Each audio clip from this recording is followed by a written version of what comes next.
took a long time.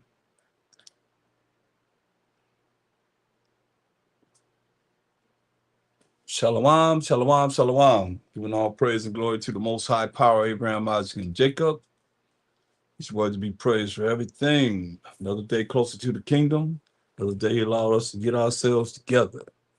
So, as you can see, the title said, "We learn the ways of the Gentiles." Let me turn this until this day. While we're a lot of the reason why we're in the condition we're in, and don't realize it. But I'm gonna go into a lot of means of how we messed up with the Most High, and He gave us clear instructions of what to do to avoid, messing up with Him, getting in trouble by Him. But we, as always, want to do it our way, and our way is not necessarily the right way. I would say the majority of us, you know what I mean, because the majority of us are not going to actually follow the right way. 2/3, only 1/3 is going to really look at trying to change and become a new man, a new woman, be a new creature, be born again, as it said, and that's the way you think and the way you act and the way you conduct yourself to please the Most High. And that's what's so important, because He's not really talked about enough, and He's kind of like eliminated from the means of the majority of the people believing in Him.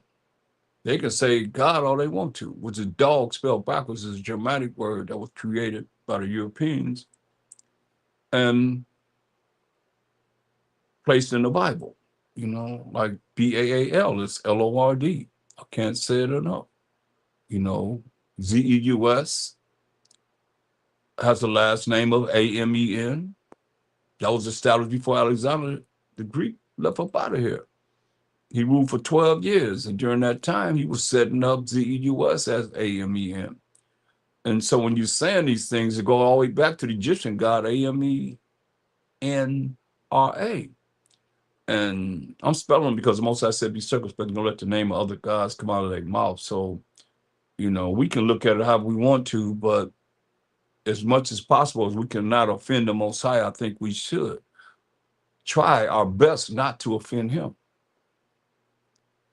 to receive His grace and mercy. So we also always, I'm going to start with Colossians 3:17. And it says, "And whatsoever you do in word or deed, do all by Shem Mashiach Yahushua. In the name of the Lord, say, we give you thanks to the Most High Power, Abraham, Isaac, and Jacob, for everything. We thank the Most High for everything, regardless. We thank the Most High. We give the Most High all the glory and praise and honor that He deserves to allow us to even breathe today.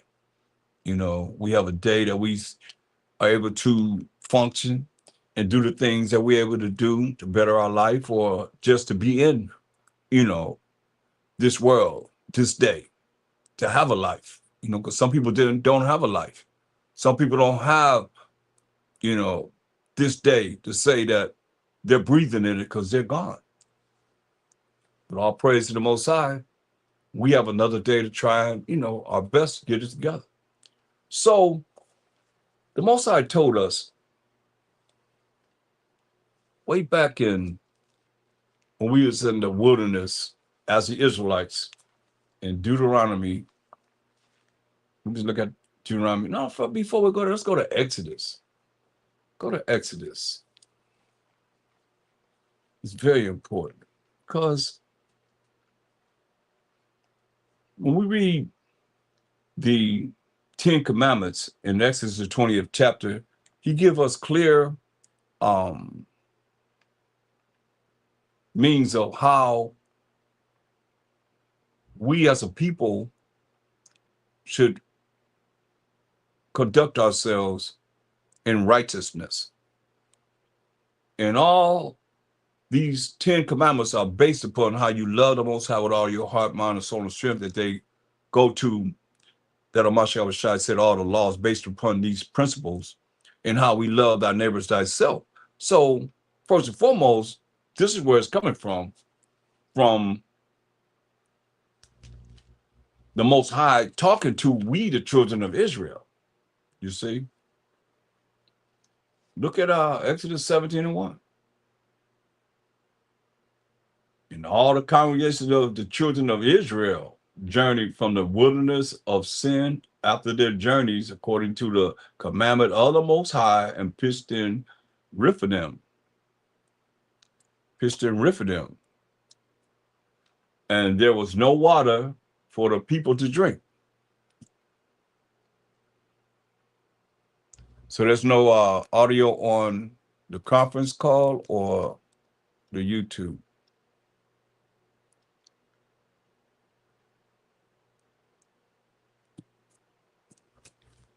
If I can be heard, can I get a one? So you see, it's talking to the children of Israel right here in Exodus. You see, because we're in the wilderness, the 12 tribes of Israel. Exodus 19:1. In the third month, when the children of Israel were gone forth out of the land of Egypt, same day came they into the wilderness of Sinai, right? Where they were departed from Rephidim and were come to the desert of Sinai, and had pitched in the wilderness. And there Israel camped before the mount, or the mountain, right? And Moses went up unto the Most High, and the Most High called unto him out of the mountain, saying, thus shalt thou say to the house of Jacob, who live in the house, the family of Jacob, and tell the children of Israel, right? Ye have seen what I did unto the Egyptians. You've seen what I did to the Egyptians, and how I bare you on eagle's wings and brought you unto myself. Now therefore, if ye will obey my voice indeed, and keep my covenant, his contract, his agreement, his laws, statutes, commandments, and judgments, that ye shall be a peculiar treasure unto me. And that me is the Most High, above all people, for all the earth is mine. It says, and ye shall be unto me a kingdom of priests and an holy nation. These are the words which thou shalt speak unto the children of Israel, right? So, and Moses came and called for the elders of the people and laid before their faces all these words which the Most High commanded them, right? So, and all the people answered together and said, all that the Most High has spoken, we will do. And Moses returned the words to the words of the people unto the Most High. And the Most High said unto Moses, lo, I come unto thee in a thick cloud, that the people may hear when I speak with thee, and believe thee forever. And Moses told the words of the people unto the Most High. And the Most High said unto Moses, go unto the people, we the children of Israel, the 12 tribes of Israel, and sanctify them today and tomorrow, and let them wash their clothes. So when we come before the Most High, we're supposed to be clean. Say, wash their clothes and be ready against the third day. For the third day, the Most High will come down in the sight of all the people upon Mount Sinai, his similitude, because nobody ever seen the Most High. Understand this. And thou shalt set bounds unto the people round about, saying, take heed to yourselves, that you go not up into the mount. That mount means mountain. Or touch the border of it. Whosoever touches the mount shall be surely put to death. There shall not an hand touch it, but he shall surely be stoned or shot through. Whether it be beast or man, it shall not live. When the trumpet soundeth long, they shall come up to the mount. Okay? So they washed their clothes, and he got ready for the third day. And he told them, verse 15 is very, very clear. Because a lot of y'all think you can just have, sexual intercourse with your wife when you're dealing with coming before the Most High on his day, the Sabbath. It says, and he said unto the people, be ready against this third day. Come not at your wives, because you unclean till the evening. Understand this. He said, and it came to pass on the third day in the morning that there was thunders and lightnings and a thick cloud upon the mountain, and the voice of the trumpet exceeding loud, so that all the people that was in the camp trembled. They were scared. And Moses brought forth the people out of the camp to meet with the Most High. Remember, in case you don't know, Most High always dealt with us through an angel. That's why when you go back to Exodus 3 and 2, it tells you. And the angel of the Most High appeared unto him in a flame of fire out of the midst of a bush, right? So the angels representing the Most High. As the spirit or the angels that represent the Most High and the Mashiach in these last days. So it says, verse 18, and Mount Sinai, back in verse Exodus 19 and 18, and Mount Sinai was altogether on a smoke. It was smoking because the Most High descended upon it in fire, and the smoke thereof ascended as the smoke of a furnace, and the whole mount quaked greatly. So it's shaking, and you got smoke coming from it like a volcano, and it's shaking. And when the voice of the trumpet sounded long and waxed louder and louder, Moses spake, and the Most High answered him by a voice. And the Most High came down upon Mount Sinai on the top of the mount.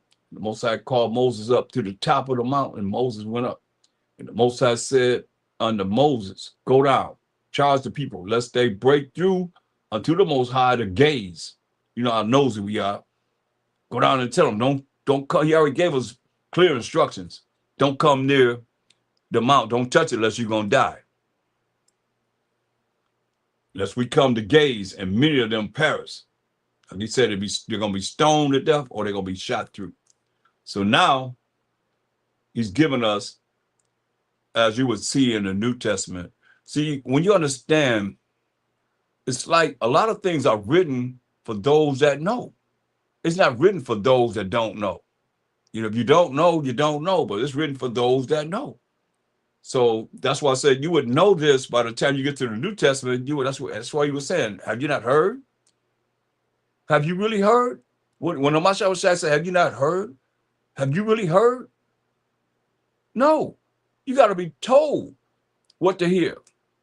In these last days, that's why the Most have it set up so that we can, we as the Israelites, the men are called to bring forth the truth, to show you where it's written. Because how would you know? You wouldn't know. You don't have a clue. That's why you have to be able to be taught, you see? And it takes humility for you to be taught and not think that you know something when it's going to be something that you don't know. We all, know in part and prophesy in part. So we have to look at this. So here's Exodus 20 and 1. And the Most High spake all these words, saying, I am the Most High thy power, which have brought thee out of the land of Egypt. Remember, this is the angel speaking to Moses. But he's speaking the words of the Most High, out of the house of bondage. So Egypt means bondage, slavery, captivity. Thou shalt have no other powers before me. Thou shalt not make unto thee any graven image or any likeness of anything that is in heaven above, or that is in the earth beneath, or that is in the water under the earth. Thou shalt not bow down thyself to them. Whatever it is that's tangible, you can see, you're supposed to bow down to anything. Thou shalt not bow down to them, nor serve them. For I, the Most High, thy power, your power, talking to the Israelites, the 12 tribes of Israel, 13, right, with Dan right now. Judah, Benjamin, Levi, Simeon, Zebulun, Ephraim, Manasseh, Gad, Reuben, Naphtali, Asher, Issachar, and Dan. Thou shalt not bow down thyself to them, no matter what it is that's tangible, you can see, because the Most High is an invisible power. Nor serve them, right? For I, the Most High, thy power, am a jealous power, visiting the iniquity of the fathers upon the children unto the third and fourth generation of them that hate me, and showing mercy unto thousands of them that love me and keep my commandments. Thou shalt not take the name of the Most High, thy power, in vain. For the Most High will not hold him guiltless that taketh his name in vain.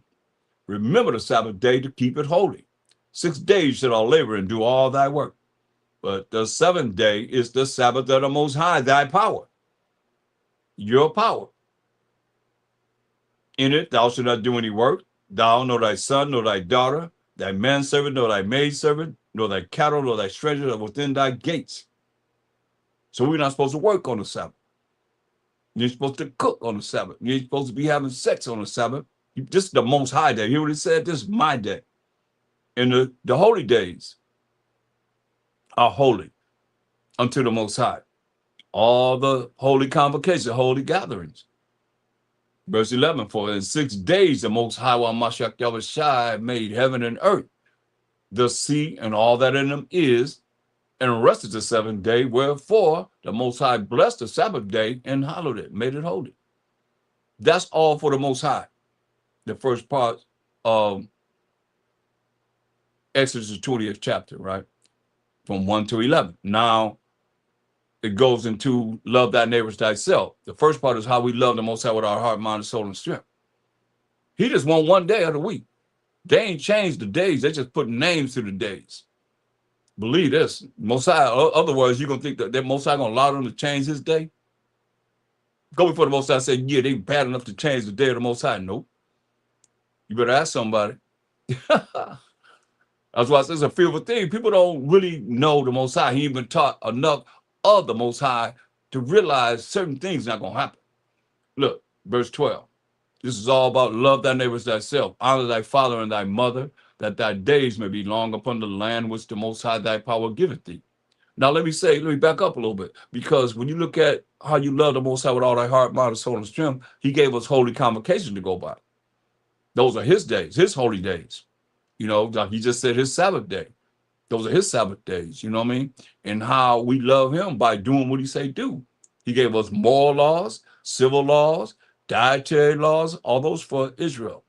And he gave us ceremonial laws and sacrificial laws, which was for him. You see, just like we just went over a ceremonial law in dealing with the Sabbath. So now, how we got to deal with each other. Love thy neighbor as thyself.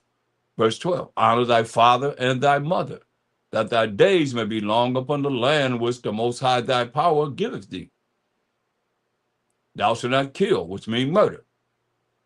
Thou shalt not commit adultery. Thou shalt not steal. Thou shalt not bear false witness against thy neighbor. Thou shalt not covet thy neighbor's house. Thou shalt not covet thy neighbor's wife, nor his manservant, nor his maidservant, nor his ox, nor his ass, nor anything that is thy neighbor's. Right?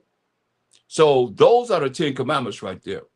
And all the laws are based upon those 10 commandments. But see, when you get to the New Testament, you have crisp insanity people saying that you ain't got to keep the law no more, because Jesus nailed the laws to the cross. He was hung on a tree. Come on. You got to look at it. If Christian means Christ-like, so you got to tell me that he sinned, because that's what y'all doing. And y'all say in a minute that, no, we all are sin and come short of the glory of the Most High. You like to use those scriptures without realizing that you got to do your best to not sin. How you going to be like him, and he didn't sin, and you're a sinner? Oh, he take care of whatever I do. No, don't work that way. The Most High hates sinners. He hate you for sinning, y'all. You got to understand. Look, see, somebody taught y'all wrong. And that's what we're looking at here. You know, we learn the ways of the Gentiles until this day. And that's real. Ecclesiastes, let's see if the Most High loved you not doing what he tell you to do. Make that make sense, man. Even as a judgment if you do something wrong in this kingdom. Ecclesiasticus 12:6. For the Most High hateth sinners. Hear that? For the Most High hateth sinners, and will repay vengeance unto the unrighteous, those that break his commandments, and keepeth them against the mighty day of their punishment. See, that's what the scripture says. Very important that we know what the scripture says and go by what the scripture says. That's why Peter said in Acts 5:30,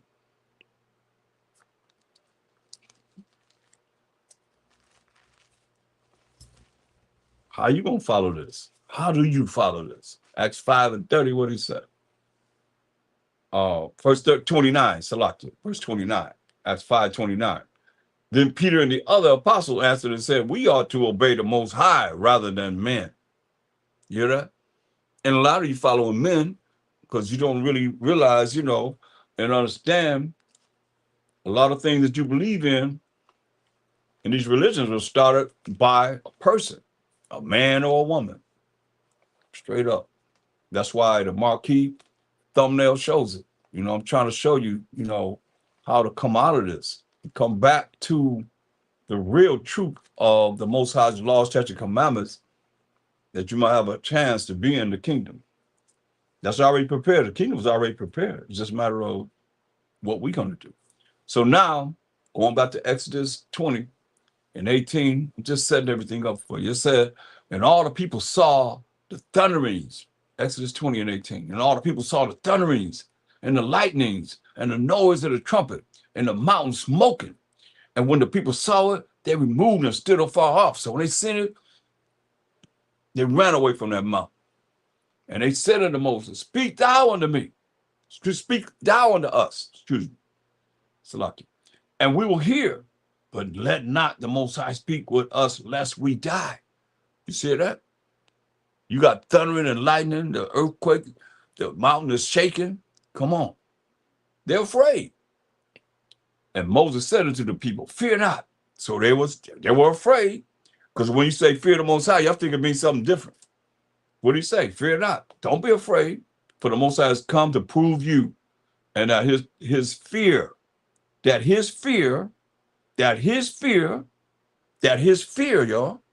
that you've been afraid and scared may be before your faces, that you sin not.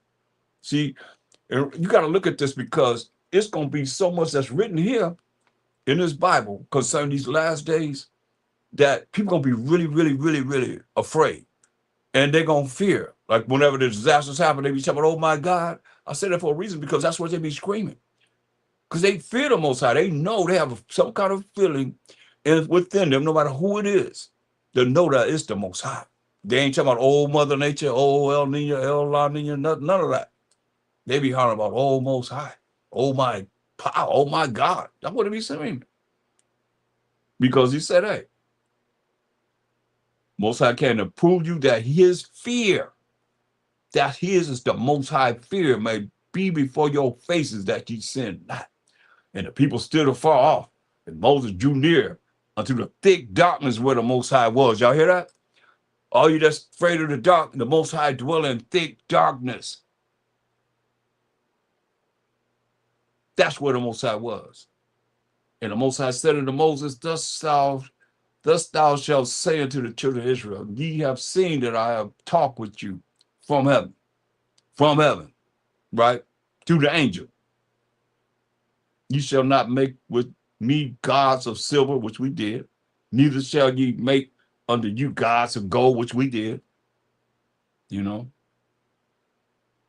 did this. And so we claim that we're going to follow just what the Most High told us to do. We're going to listen. We're going to be obedient. But we want. That's why I tell you in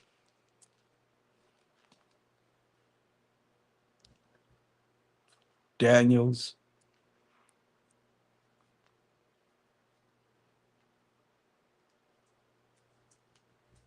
9:11. Yeah, all Israel have transgressed thy law. You know? So we transgress the laws.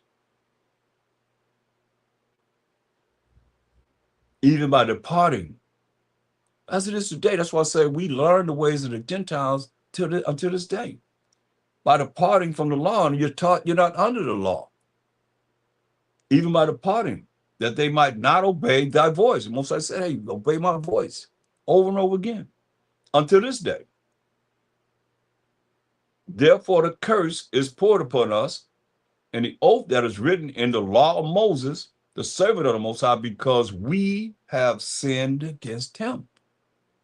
And sin is a transgression of the Most High's laws. Now, you got to tell me, if you're supposed to be a Christian and you mean to tell me that Christian mean Christ-like, if you like him, then you should be able to say, okay, well, I don't break the commandments of the Most High. Because he didn't. You see? You can't say that you could just do whatever you want to do and the Most High. I just showed you, he hates sinners and waiting to get you. Waiting to bring that judgment on you. Vengeance, he said. So these are the things that we got to look at, and how the Most High told us, go to Deuteronomy, the 7th chapter. These are the laws. These are the instructions that we had. And it didn't change. I mean, it tell you in Malachi 3 and 6, but you can find a scripture where, tell the Most High that what he said is not valid from what he's saying here. I just like to go with what it is that I know the Most High didn't allow them to tamper with. Malachi 3 and 6. For I am the Most High. I change not. You hear that? He said, I am the Most High. He said, I change not. Therefore, the ye sons of Jacob are not consumed. Right? Because we got to be here in these last days. So Deuteronomy, the 7th chapter, listen what the Most High said. It's very important that we visit our past to know our present and to know our future. So we're looking at Deuteronomy, the 7th chapter. Matter of fact, let's go to Deuteronomy 1 and 1 just to prove who it's talking to. Because a lot of times, people just grab scriptures and they're not even Israelites. They just grab them and it's like, you're supposed to do this and do that when it's not really pertaining to them. Deuteronomy 1 and 1. These be the words which Moses spake unto all Israel, the Israelites, on this side Jordan in the wilderness, right? So the book of Deuteronomy is talking to us, we the 12 tribes of Israel. So now we're going to Deuteronomy 7 and 1, and it reads, when the Most High thy power shall bring thee into the land whither thou goest to possess it, and have cast out many nations, hear that, before thee, the Hittites and the Girgashites and the Amorites and the Canaanites and the Perizzites and the Hivites and the Jebusites, 7 nations greater and mightier than thou. He's given us commandments. He's given us orders, given us laws. And when the Most High, thy power, yours, opposed to possess a pronoun showing ownership, shall deliver them before thee, he's given us specific orders. Thou shalt smite them, he said, kill them, and utterly destroy them. Thou shalt make no covenant, no agreement. Y'all got to hear this because this is what the topic is. We learn the ways of the Gentiles until this day. He said, thou shalt make no covenant, no agreement, no contract with them, nor show mercy unto them, he said. Mercy is not getting something they do deserve to get, meaning give them what they deserve to get, what the Most High telling them. Neither shalt thou make marriages with them. Thy daughter thou shalt not give unto his son, nor his daughter shalt thou take unto thy son. That eliminates interracial marriages right here. Why? For they will turn away thy son from following me, that they may serve other gods. That's right now is other religions. It's other religions that the Most High did not give us. He did not give us any religion. You can't find no scriptures here, precept upon precept, precept upon precept, line upon line, here a little and there a little, that here we in the wilderness, and the Most High came down on the Mount Sinai. We just read and went over the 10 commandments, that he gave a religion that exists today. He said we can't marry amongst their sons, can't give our daughters to their sons, can't give our sons to their daughters. Why? Deuteronomy 7:4, for they will turn away thy son from following me, that they may serve other gods or other idols. So will the anger of the Most High be kindled against you and destroy thee suddenly. You see that? Reason why? Psalm 96:5.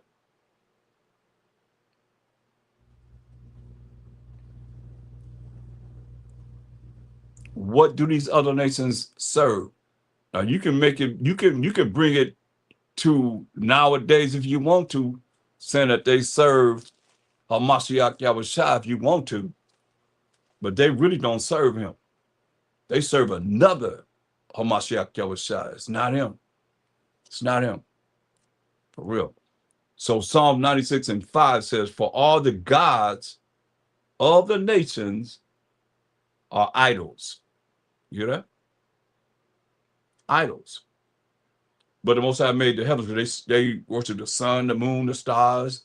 Then they have someone that believed in the comets and all that. I mean, you name it.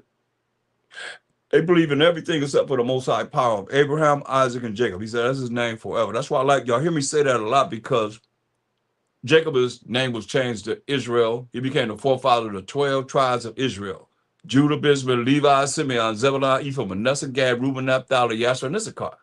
Those 12 tribes, right? He's the power of Abraham, Isaac, and Jacob. So if they don't acknowledge the fact that the Most High is only the power of Israel, which represent those 12 tribes, and they're not part of those 12 tribes, then how is he their power? I mean, it's simple to say, for all the gods of the nations outside of the 12 tribes of Israel are idols, but the Most High made the heavens, you see. First Chronicles 16 and 26.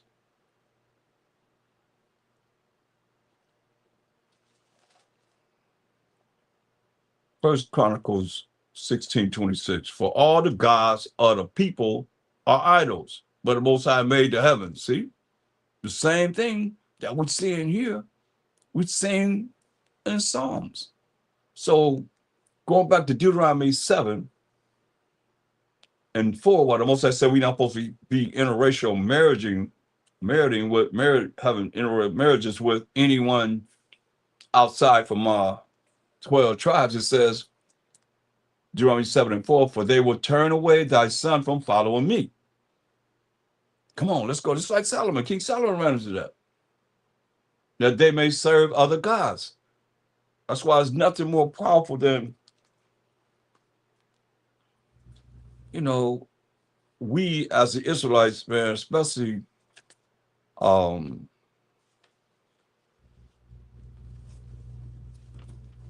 have a relationship with your woman. Like I tell you, in Ecclesiastes 25:1 in the Apocrypha, it says, in three things I was beautiful and stood up beautiful before the Most High and men.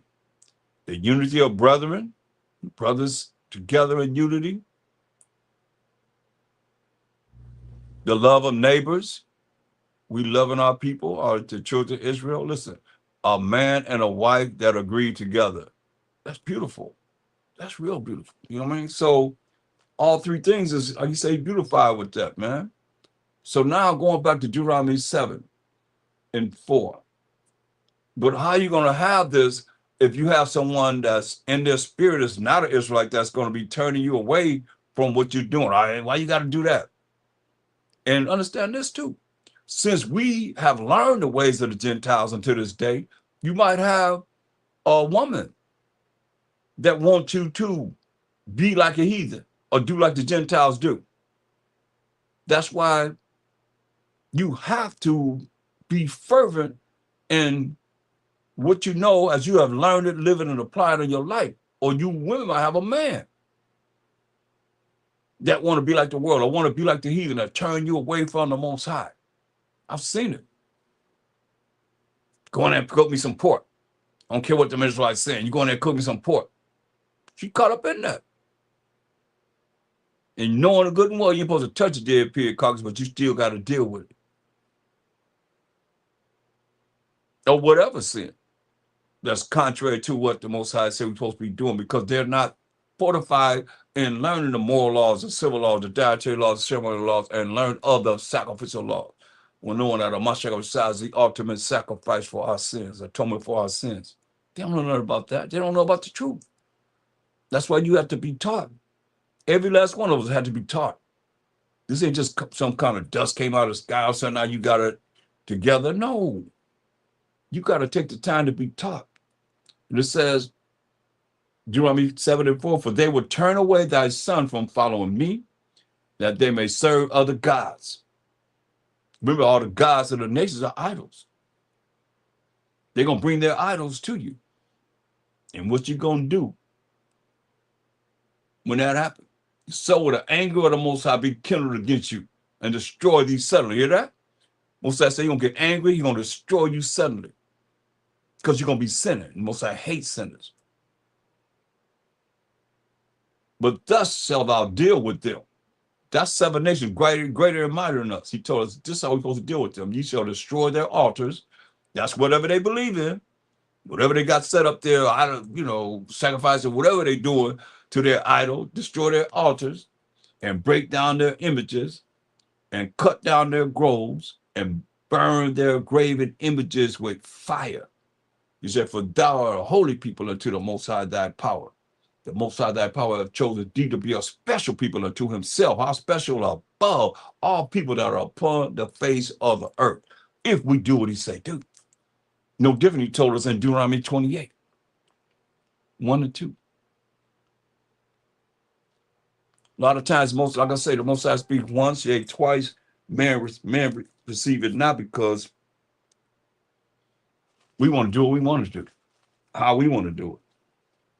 Most High not down with that, Joe. Deuteronomy 28 and 1 and 2. Look what he said. And it shall come to pass, a future prophecy, if, that's a condition, thou shalt hearken and listen diligently unto the voice of the Most High thy power. You notice he keep telling us the same thing over and over again. To observe and to do all his commandments, which I command thee this day, that the Most High thy power will set you on high. How high? Above all nations of the earth. That's how the kingdom going to be. He's going to set us above all nations of the earth. We're going to learn of the Most High. We're going to learn to do what he wants us to do. We're not going to be sinning, and he's going to set us above all nations of the earth in a righteous kingdom. See, the problem, I think, with a lot of people that look at us, going to be in charge, they look at what they've done to us, and they figure the same thing going to be done to them. Well, some of them, the same thing going to be, or worse, going to be done to them.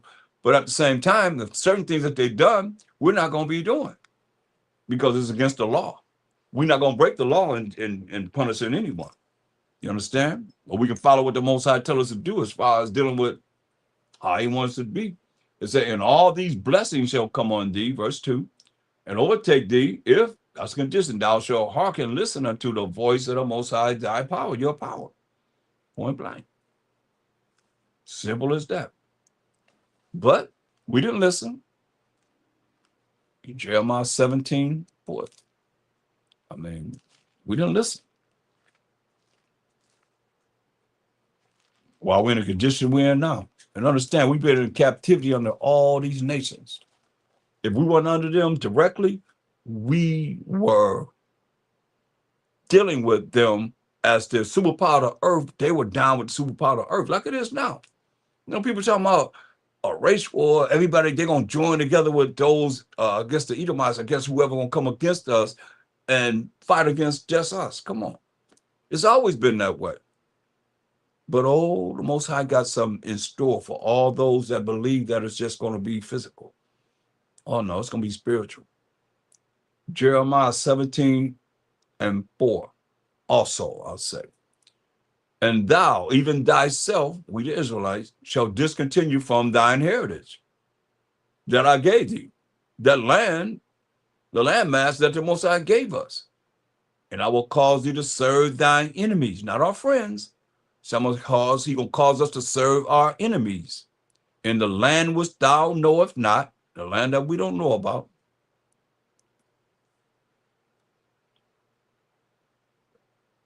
For you have kindled a fire in mine anger, which shall burn forever, he said.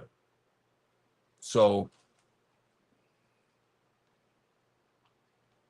we did it to ourselves.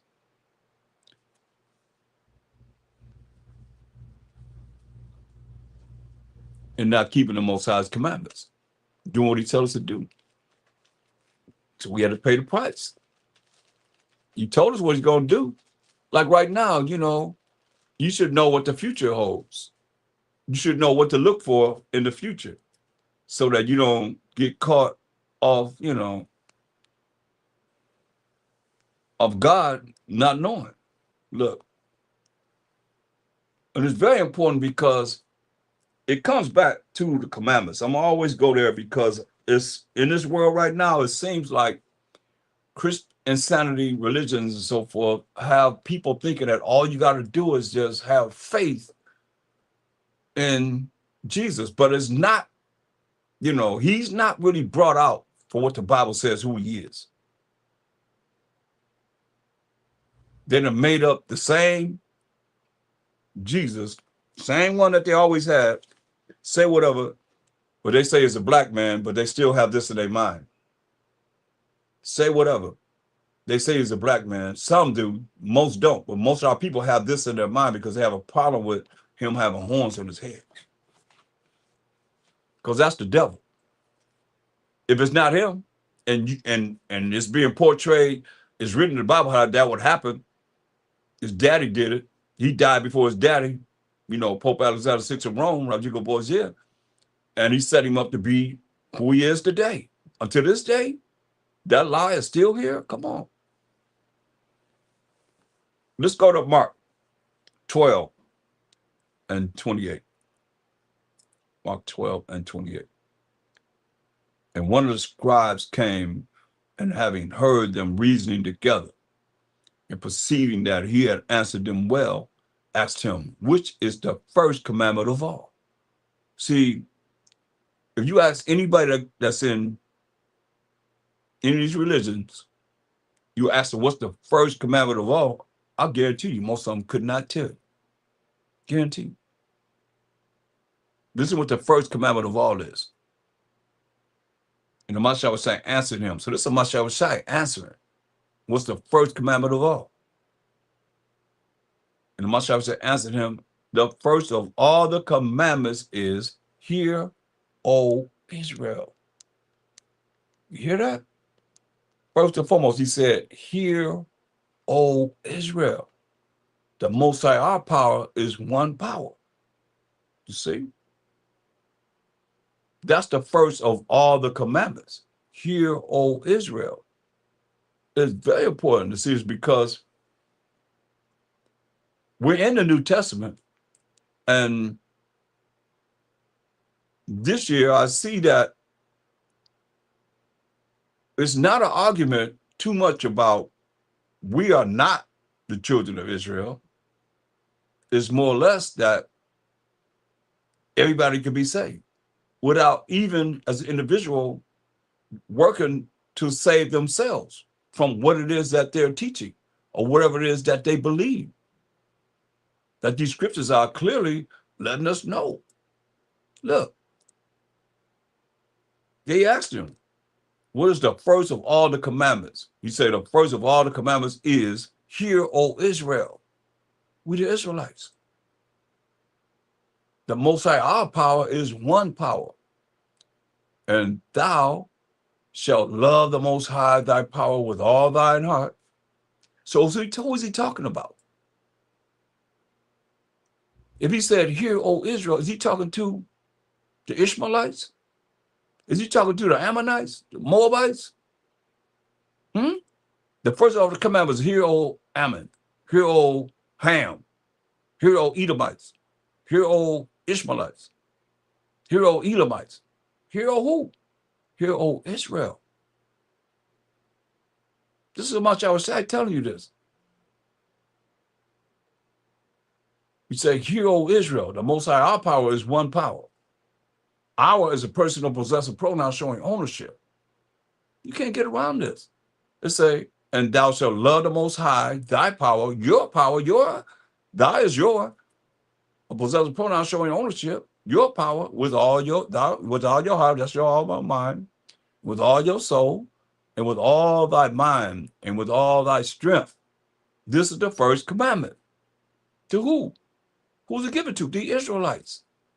And the second is like unto, namely this, thou shalt love thy neighbor as thyself. There is none other commandment greater than these. That's why I took you to the 10 commandments in Exodus 20th chapter to show you the first part is how you love the Most High with all your heart, mind, soul, and strength. The second part is how we love each other as the Israelites. You see? And the scribe said to him, well, teacher, and see, I don't subscribe to master. And if you go to different Bibles, they don't have that word in there. They'll probably have teacher.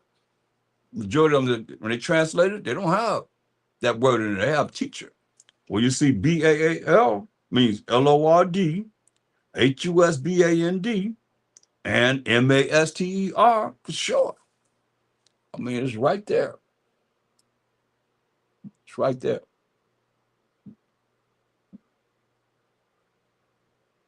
This from the Zondervan Compact Bible Dictionary, or any dictionary for that matter.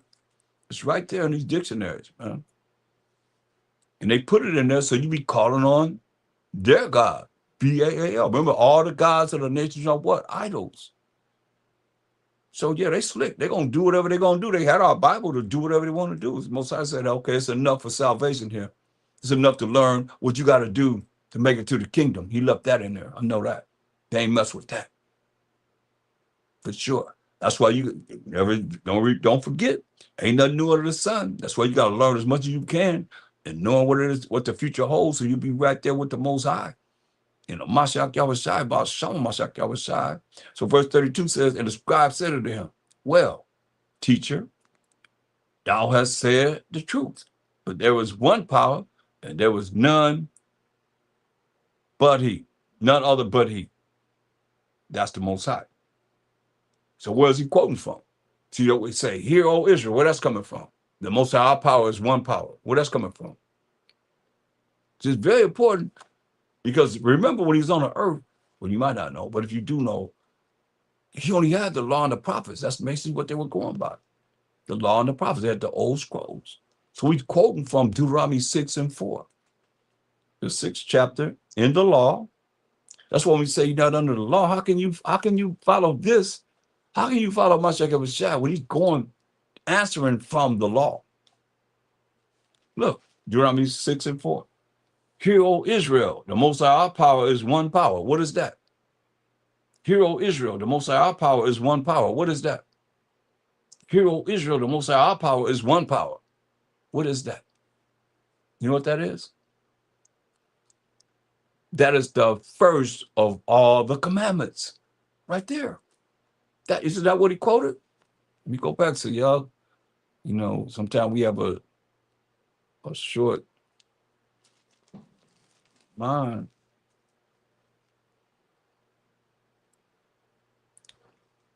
Mark 12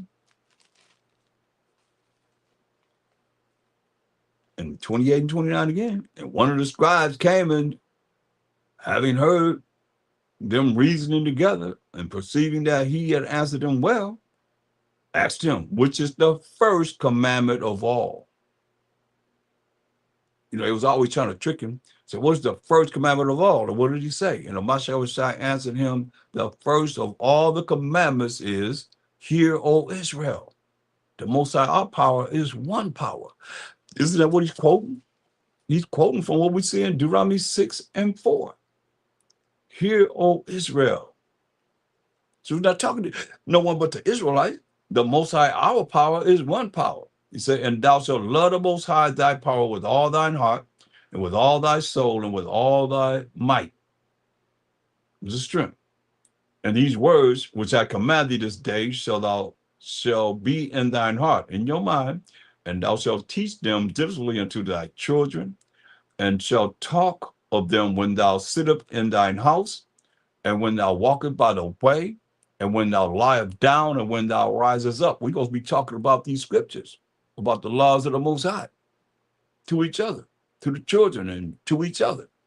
And thou shalt bind them for a sign upon thine hand, and they shall be as frontlets between thine eyes. You going over them, looking at these words, man. And thou shalt write them upon the posts of thy house and on thy gates. And it shall be, when the Most High thy power shall have brought thee into the land which he sware unto thy fathers, we going, y'all, to Abraham, to Isaac, and to Jacob, to give thee great and goodly cities which thou buildest not. That's going to be the kingdom too, y'all. And houses full of all things, good things, excuse me, and houses full of all good things which thou fillest not, and wells dig which thou diggest not, vineyards and olive trees which thou plantest not, when thou shalt have eaten and be full. That's going to happen, y'all. Look, Isaiah. That happened, going to happen again. Nothing new under the sun. Isaiah 60 and 10. Look, and the sons of strangers shall build up thy walls. So we ain't building no walls. Sons of strangers going to build up our walls. Those strangers, those other nations that be a part of the kingdom. That's that he's going to be able to allow to be in the kingdom. You understand? It's going to be a remnant of people that's going to be in the kingdom. That's why he's saying, and the sons of strangers shall build up thy walls, and their kings shall minister unto thee. For in my wrath I smote thee, but in my favor have I had mercy on thee. That's what he's telling us. Mercy is not getting something we do deserve to get. He said, therefore thy gates shall be open continually. They shall not be shut day nor night. Remember, everybody of the tribes of Israel have a gate.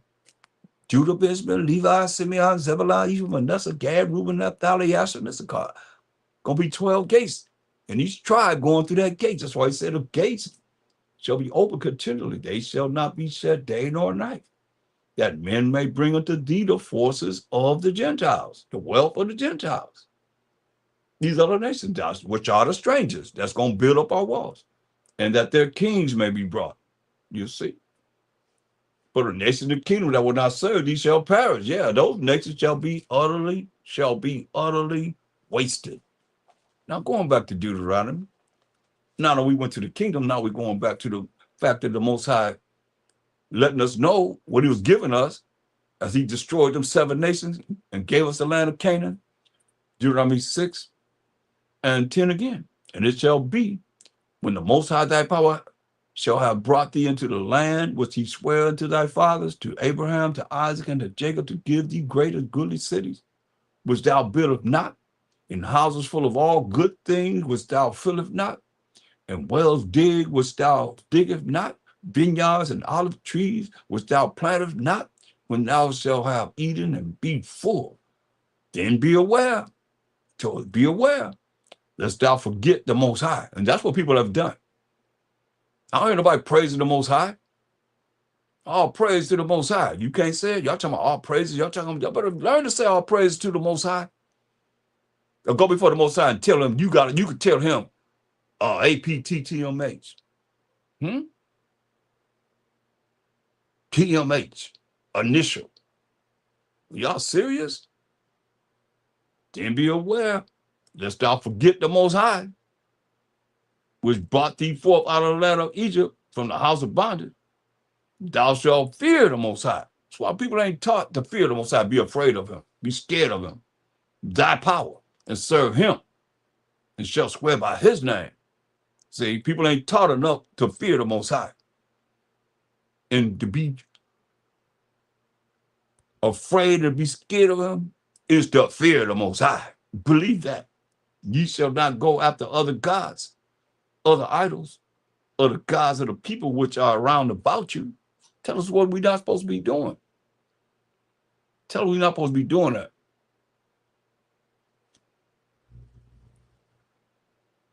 Ye shall not go after other gods,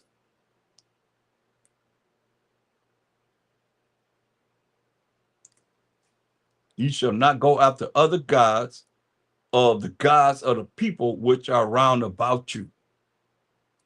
But the Most High thy power is a jealous power among you, lest the anger of the Most High, thy power, your power, we the Israelites, be kindled against thee, against us, and destroy thee from off the face of the earth. That's what the Most High tell you. I'm going to kill you and take you off the face of the earth. Ye shall not tempt the Most High your power as you tempted him in Messiah by some water. Ye shall diligently keep the commandments of the Most High your power, and his testimonies, and his statutes which he hath commanded thee. Okay? It's clear. So now, let's look at Mark 12 and 32.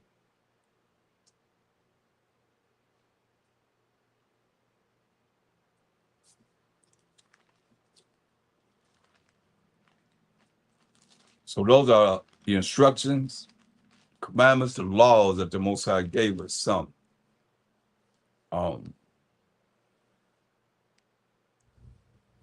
Mark 12:32. We're going to read the verse 37.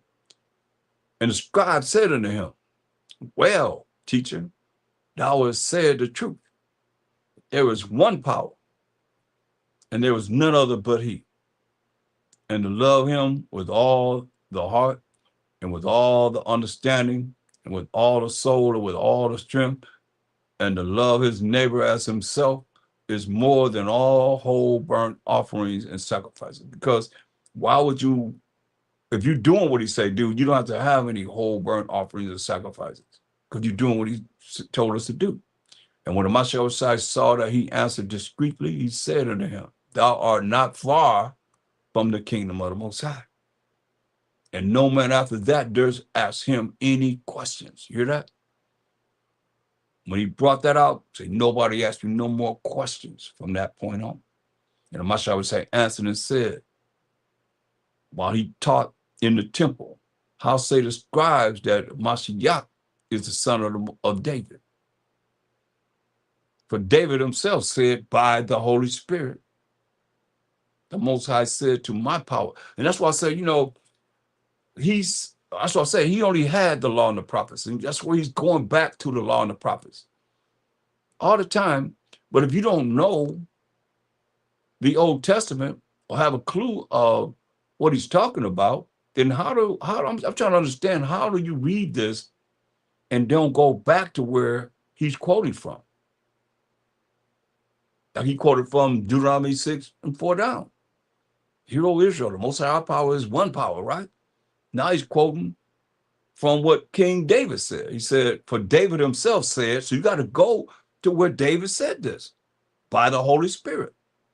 Let you know that this is why David was saying what he said, because he was filled with the Spirit of the Most High, which is a Mashiach Yahushai. That's another mystery. For David himself said, by the Holy Spirit, the Most High said unto my power, which is a Mashiach Yahushai, sit thou on my right hand until I make thine enemies thy footstool. Right? David therefore himself called him his power. I don't like to use that word L-O-R-D, because that go back to B-A-A-L. They put it in there. That's their power. That's who they serve. Remember, all the gods of the nations are what? Idols. And we learn the ways of the Gentiles until this day. And we'll come up with an excuse, a reason to continue to do the things that the Most High would not want us to do. Or you got to be bold enough to go before the Most High and say, yeah, I could say it. Because I know in the spirit, in these last days, he's bringing out certain things to our nation and to everyone. And those that are elite that know that they did this, we didn't write no compact Bible dictionary. No, we didn't write the New Unger's Bible Dictionary. Did we write what Bible dictionary we wrote? We're going there, the Blue Letter Bible Dictionary. We're going there and try and find out what it is, and we can find out that they saying. Look, here go the New English Bible Dictionary. Same thing. Baal, Lord. Same thing. Same thing. That's a Zondervan Compact Bible Dictionary. Any of them, they all want the same thing. When you gonna wake up? What is it gonna take to wake you up?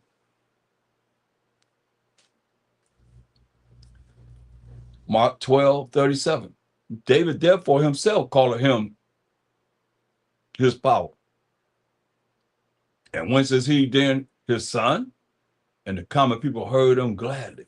They heard what he said gladly. Right? So what is he quoting from? Psalms 110 and 1. This is where he's quoting from. Psalms 110 and 1. You notice nobody asked him any questions after that either.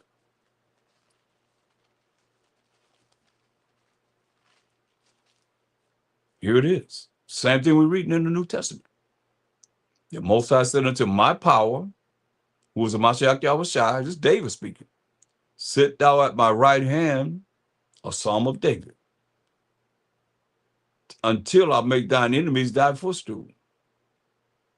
That's why Mashiach Yahushua said, hey, he baffled their minds because he said, hey, how am I the son of David if David said that I'm his power? That's a mystery, which some of you should know and some of you might not know. You know why? For he said, by what? By the Spirit of the Most High. See, these are the things that you ain't learning this to the Gentiles. They don't teach you this. They can't teach you this. They don't know this. You know, I noticed people looked at us bringing forth these things. Now they try and, debunk what it is that these scriptures are saying. No, you get understanding through these scriptures. 1 Peter 1 and 10 and 11 show you what David was for. Remember, he said David had the Spirit of the Most High. That's how he was able to say that the Most High said, unto my power sit thee on my right hand until I make thine enemies thy footstool. Here it is. 1 Peter's the first chapter, verse 10 and 11 say, or with salvation, power is from the authority of salvation, y'all. Power, rulership, and authority. The Gentiles have their salvation now, while Mashiach is coming to take down all power, rulership, and authority. Of which salvation, power is from the authority, the prophets have inquired and searched diligently, who prophesied of the grace, was getting something you don't deserve to get, that should come unto you. Searching what? It's very important. Searching what? Talking about the prophets of the Old Testament. Searching what or what manner of time the Spirit of a Mashiach, which was in them. So the Holy Spirit was the Spirit of a Mashiach, which was in King David. The Spirit of a Mashiach, which was in them, did signify when it testified beforehand the sufferings of a Mashiach and the glory that should follow. You see? So we had to come and suffer for the sins of wretched us, Israelites, so that we could be brought back to the Most High. Now let's go to Psalm 106. Psalm 106 and 35. 106 and 35. But were mingled among the heathen and learned their works. See that? We learn the ways of the Gentiles unto this day. Were mingled among these other nations outside of the 12 tribes of Israel and learned their works. And also I told us in the law, go to Exodus 34. Exodus 34. So we mingle among these heathen here, what we learn? All these different religions that they have set up, that you won't find no religion in this Bible that exists today. We start here at Exodus 34 and 11. Let's start there. Observe thou that which I command thee this day. Behold, I drive out before thee the Amorite, and the Canaanite. We read this in Deuteronomy 7 and 1 down. And the Hittite and the Perizzite and the Hivite and the Jebusite. Take heed to thyself. He said, take heed to ourselves. Lest thou make a covenant with the inhabitants of the land, Make a contract agreement with the habits of the land, without going, lest it be for a snare in the midst of thee. It be a trap in the midst of us. But ye shall destroy their altars, break their images. Remember, we read this in Exodus 20th chapter, all you that were here in the beginning of the classes. You see, he's repeating himself. Most I speak once, say twice, man perceive it not. So he's repeating himself. But ye shall destroy their altars, break their images, and cut down their groves, but thou shalt worship no other power, but the Most High, whose name is jealous. It's a jealous power. And when you start worshiping and dealing with what all these religions are dealing with, they ain't dealing with the Most High. They hardly even talk about the Most High. They talk about is Jesus. And they say Jesus is the Most High, and the Most High is Jesus. He's separate from any entity. That's what I say. Thou shalt worship no other power, for the Most High, whose name is jealous. His name is jealous. It's a jealous power.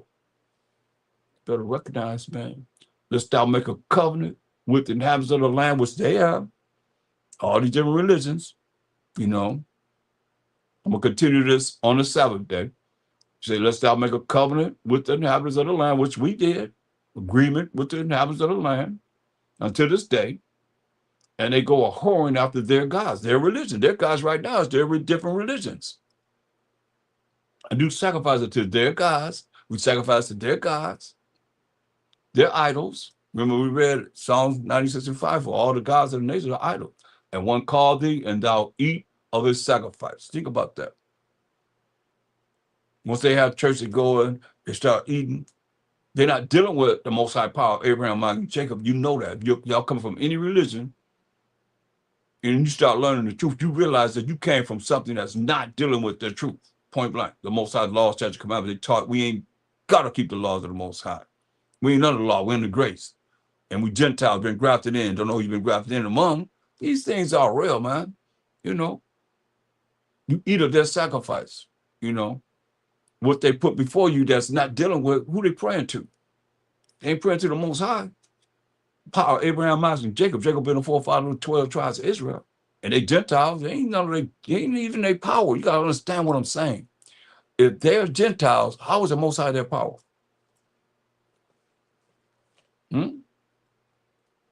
If they're Gentiles, I'm talking about our people. They're not Israelites, but claim to be Gentiles. How is the Most High their power? If he the power, Abraham, Isaac, and Jacob. And Jacob's name was changed to Israel, became the forefather of the 12 tribes of Israel. They said, no. We ain't no Israelites. We ain't none of them. No, we ain't none of them. So he's not your power. And the Mashiach ain't dealing with you, unless you're going to deal with us and learn what we're teaching. And hopefully you'll have a chance to be able to build up our cities. Like we just read in Isaiah 60 and 10 through 12. You have an opportunity to be in that kingdom. That's a righteous kingdom. That's what he's coming back to set up. Other than that, it's just going to be a change of the God. Only it's going to be a righteous kingdom. See, y'all, problem is they've done so much wickedness that they can't even see. They can't even see righteousness. What's righteousness to someone that's dealing with evil and got attitude all the time, just caught up in the madness of this world, man. Don't have no peace, no serenity at all, unless they can do evil or think evil. The things that that you've done, when you look at it, y'all feel bad. You really look at what y'all done and destroying everybody. And all you nation was down with whoever was destroying us. That's what we're reading the Bible. We in captivity. Everybody, they want to get rid of us, like the 4 days that we honor, like y'all get ready to honor this 4th of July, man. That's America getting free from Britain. But we have the Feast of Dedication, and Mashiach would say, I observed it.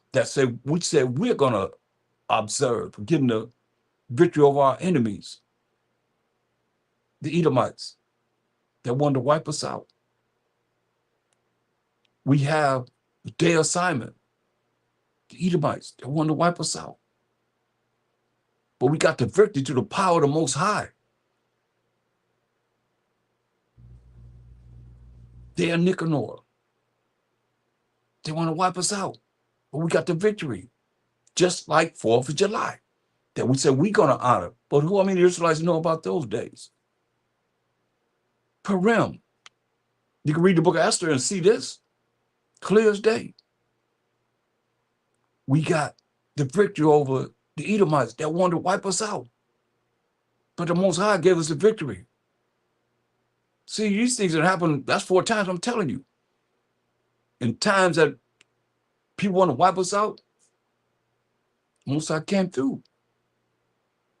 And he's going to come through for the remnant. That's going to do what he say do and love him. And follow what it is that he's telling us to do. Come out of the way of the heathen.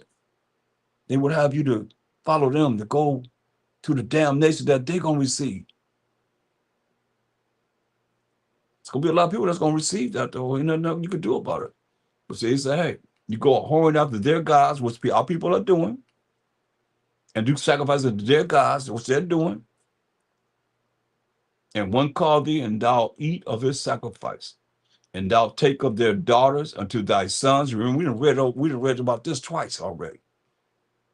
Thou take of their daughters unto their sons, thy sons, and their daughters go a whoring after their gods, and make thy sons go a whoring after their gods. Man, that's what happened, man.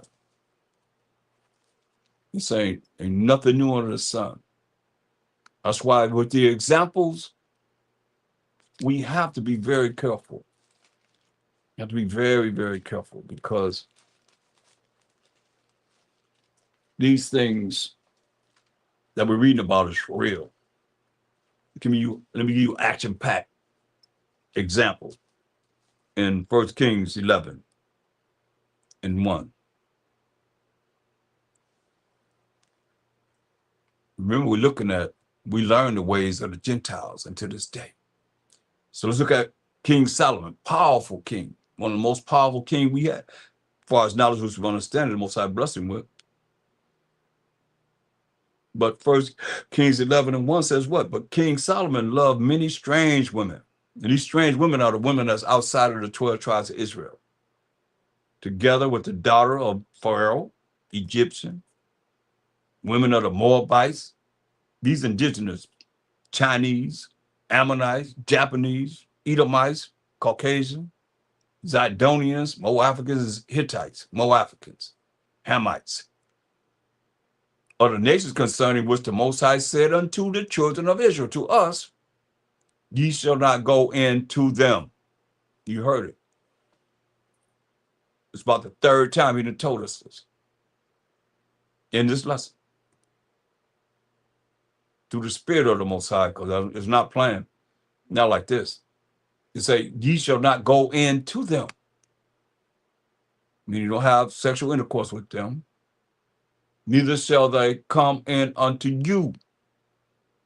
Why? For they will turn away your heart away, after their gods. For they will turn away your heart or your mind after their gods. Solomon clave unto these in love. He loved the Moabites and the Ammonites and the Edomites and the Hamites, women. Solomon clave to them in love. There's nothing better than our women. But it is what it is. And he had 700 wives, princes, and 300 concubines. And his wives turned away his heart. And that's why when you look at these wives that he had to turn away his heart, was these other nations. That's why it started with naming these other nations. You know, strange women of these other nations that turned away his mind from following the Most High. Because all the gods of the nations are idols. For it came to pass when Solomon was old, that his wives turned away his heart after other gods. He got old. These are examples you look at, okay, wow, man. These I look at, whoa, man. Stay away from me. Because you got old And he got with these women. They turned away his heart, his mind after other gods. And his heart was not perfect with the Most High, his power, as was the heart or the mind of David, his father. For Solomon went after that god, that female idol, the goddess of the Zidonians, or the Hamites. And after that god, Milcom, the abomination of the Ammonites, their god was what? That god were the Japanese. And Solomon did evil in the sight of the Most High by following the way of the heathen. Solomon did evil in the sight of the Most High and went not fully after the Most High as did David his father. Then did Solomon build an high, but he only did not serve. I mean, he did serve them, but this is what he did. And did Solomon build an high place for that idol, the abomination of Moab, in the hill that is before Jerusalem. So you got to look at King Solomon had, I mean, he had probably the baddest kingdom. You know, I imagine in my mind, I try and, see when he built his house and the temple for the Most High, the house of the Most High, and how rich he was and how, just eloquent the kingdom was, man. And in his old age, man, just what he did. Plus, David had already set it up for him. He had 40 years of peace. And he did this in his old age, like before he got Most High took him out of here. Then did Solomon build an high place for that God, abomination of Moab in the hill that is before Jerusalem, and for Molech, that God, the abomination of the children of Ammon or the Japanese. And likewise did he for all his strange wives, meaning his wives that were not Israelites, which burnt incense and sacrifice unto their gods. And the Most High was angry with Solomon. He said his anger going to be upon you. That's what he told us. In Deuteronomy 7, remember? And the Most High was angry with Solomon because his heart was turned from the Most High power of Israel, which had appeared unto him twice. Most High appeared unto King Solomon twice and had commanded him concerning this thing, that he should not go after other gods, other idols. But he kept not that which the Most High commanded. Wherefore the Most High said unto Solomon, for as much as this is done of thee, and thou hast not kept my covenant and my statute, that's his law, statute, commandments, y'all, which I have commanded thee, I will surely rend the kingdom from thee and will give it to thy servant. He gave it to his son Rehoboam. Notwithstanding, in thy days I will not do it. Say, I'm not going to do it during the time you're living, for David thy father's sake. But I will rend it, I'm going to tear it from you, out of the hand of thy son, who is Rehoboam.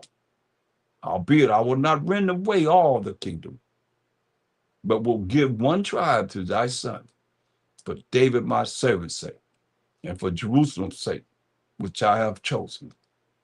Most High stirred up an adversary unto Solomon, Hadad the Edomite. He was the king's seed in Edom. See, so the Most High split the kingdom after King Solomon died. He gave it to his son Rehoboam. And the spirit of Rehoboam was in him to fulfill what it is the Most High just said would happen. So the Most High told us this. Go to Jeremiah 10th chapter. Jeremiah 10. We can read verse 1 and 2.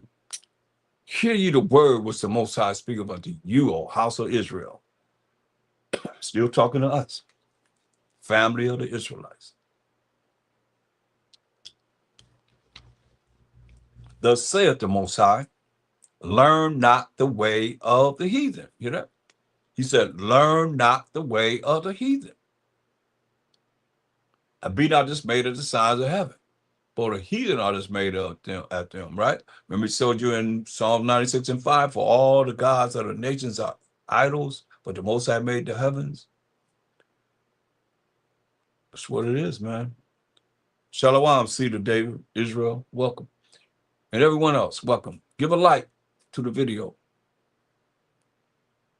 It says, but thus said the Most High, learn not the way of the heathen. Jeremiah 10:2. And be not dismayed at the signs of heaven, for the heathen are dismayed at them. Say, for the custom of the people are vain. You see? Custom of the people are vain, worthless, man. But you'll take these religions and think, oh, it's okay. No, it's vain, it's worthless in the eyes of the Most High. So I said, learn not the way of the heathen. Now we're going to go to Psalm 106 and 35. 106 and 35.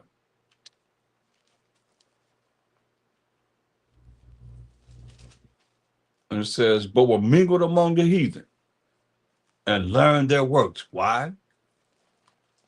Well, it's Deuteronomy 28 and 64. That's why I say, when you know, just like we going to the past and reminiscing over what we went through, that's how it should be for you and looking at our future and what the future holds so that you don't have to deal with the judgment that's going to come on the future people or those that are not being down with the Most High while Mashak Yahweh shot.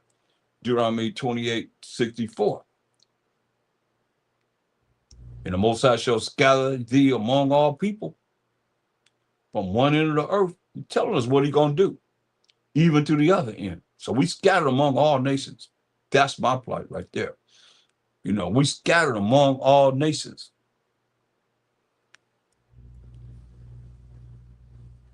And there, when we scatter among these nations, thou shalt serve other gods. See? When we scatter among these other nations, we're going to serve other gods, other idols, which neither thou nor thy fathers have known, even wood and stone, like it is today.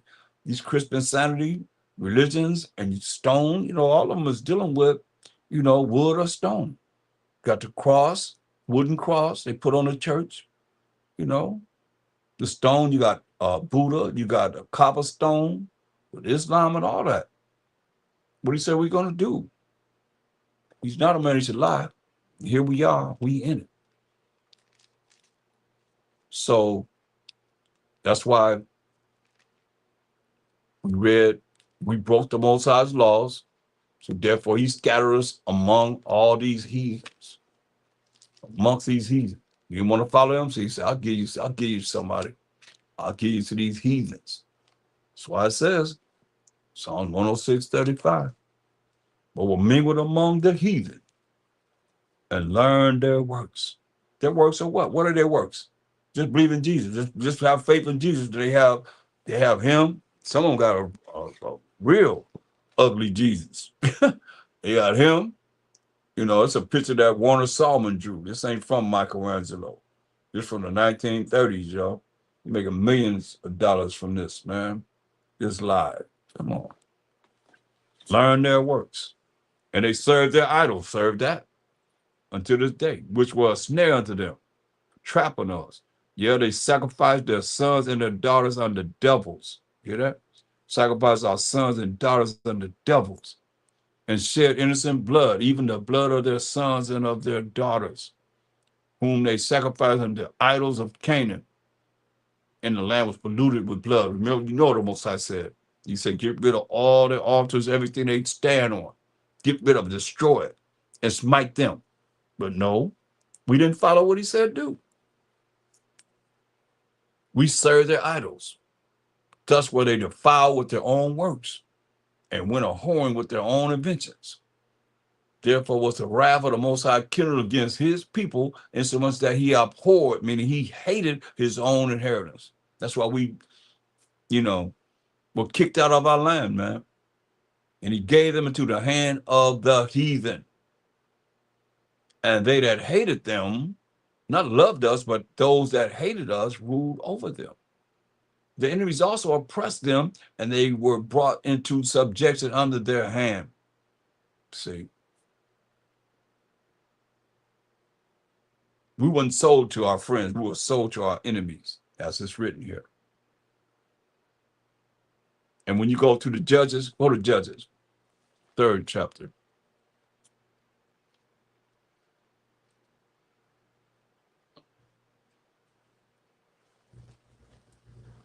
Judges, the 3rd chapter. And we're going to look at verse 5. Judges 3 and 5. Look. And the children of Israel, who we are, dwelt among the Canaanites, Hittites, and Amorites, and Perizzites, and Hivites, and Jebusites. Sound familiar? For you that's been in the class from the beginning? Those 7 nations that the Most High destroyed and told us to smite, to give us the land of Israel, Canaan. And they took their daughters to be their wives. See?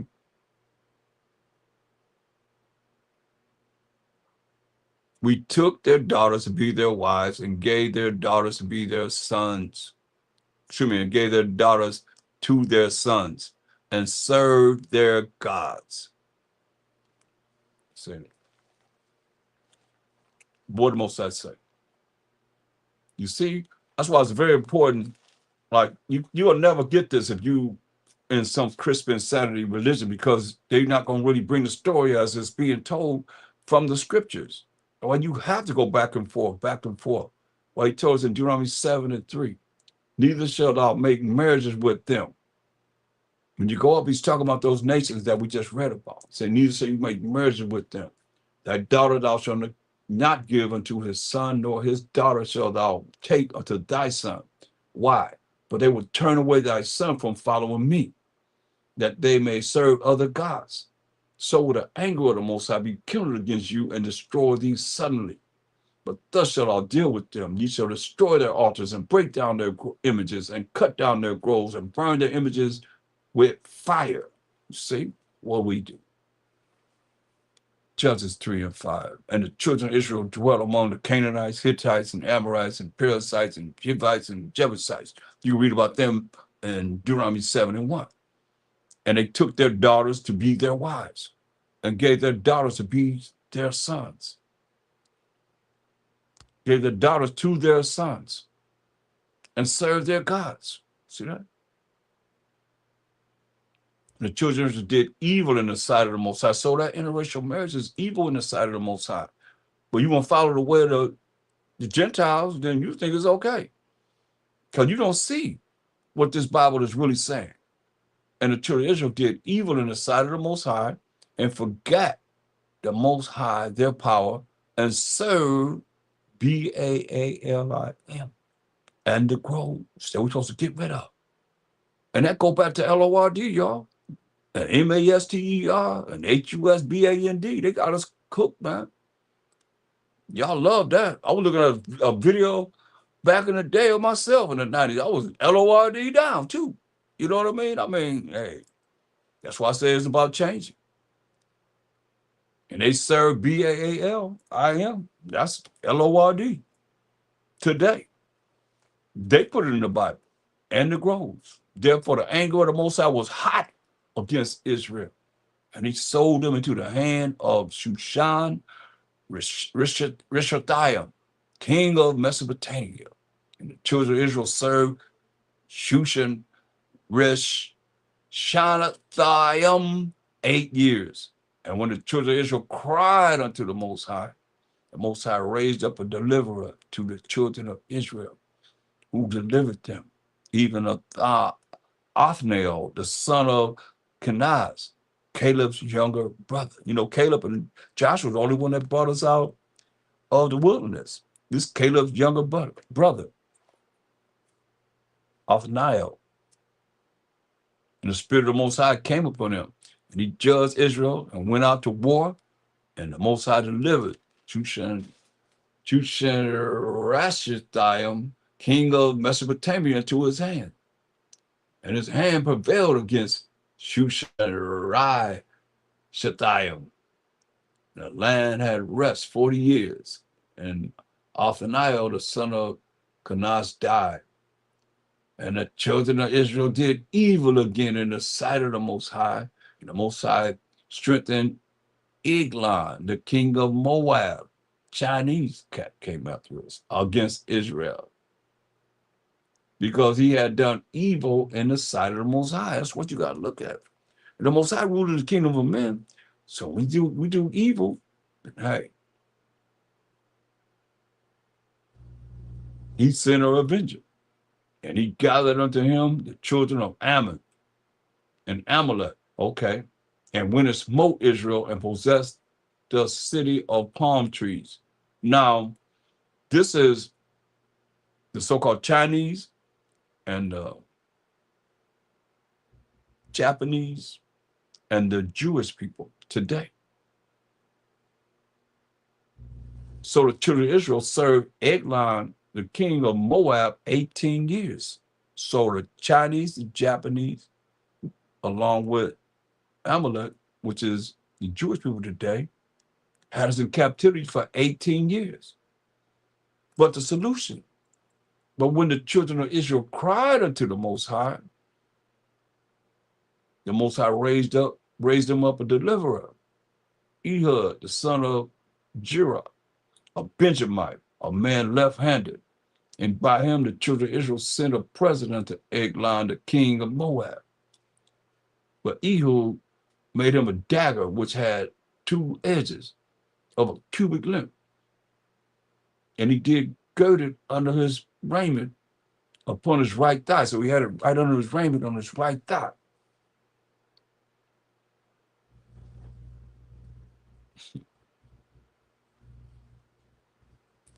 And he brought the president of Eglon, king of Moab. And Eglon was a very fat man. You know, they did a movie back in the day about this. It was like almost looked like 100 men carrying this big old fat man. And when he had made an end to offer the present, he sent away the people that bear the present. Once he gave him the present, he sent everybody away from this big fat man, Eglon, king of Moab, of the Chinese. But he himself turned again from the quarries that were by Gilgal and said, I have a secret errand unto thee, O king, who said, keep silence, don't say nothing. And all that stood by him went out from him. Don't say nothing. Wait, you got a secret for me? Okay. He sent everybody away, right? And Ehud came up to him, and he was sitting in a summer parlor, which he had for himself alone. And Ehud said, I have a message from the Most High unto thee. And he arose out of his seat, and Ehud put forth his left hand and took the dagger from his right thigh and thrust it into his belly. So he took that dagger and threw it into his belly. Remember, he's a fat man. And the hair also went in after the blade. The haft also went in after the blade, and the fat closed upon the blade so that he could not draw the dagger out of his belly, and the dirt came out. Ugh. Hear that? He threw it in his belly, threw that dagger in his belly, and the dirt came out. Nasty, filthy, nasty fat man. Then Ehud went forth through the porch and shut the doors of the parlor upon him and locked them so nobody can get in, right? And when he was gone out, the servants came, and when they saw that, behold, the doors of the parlor were locked, they said, surely he covered his feet in his summer chamber. He just rested. And they tarried till they were ashamed. And behold, he opened not the doors of the parlor. Therefore they took a key and opened them. And behold, their power was fallen down dead on the earth. And Ehud escaped while they tarried and passed beyond the quarries and escaped unto Siroth.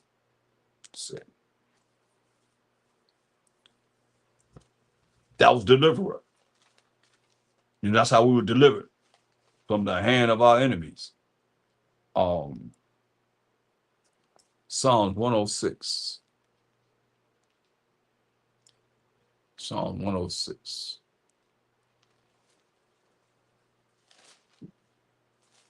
And 36. I'm not read a lot. Just want to read it. And they served their idols. And we were mingling among these heathens and served their idols. which was a snare unto them. Judges 2 and 12. Judges the second chapter, the 12th verse.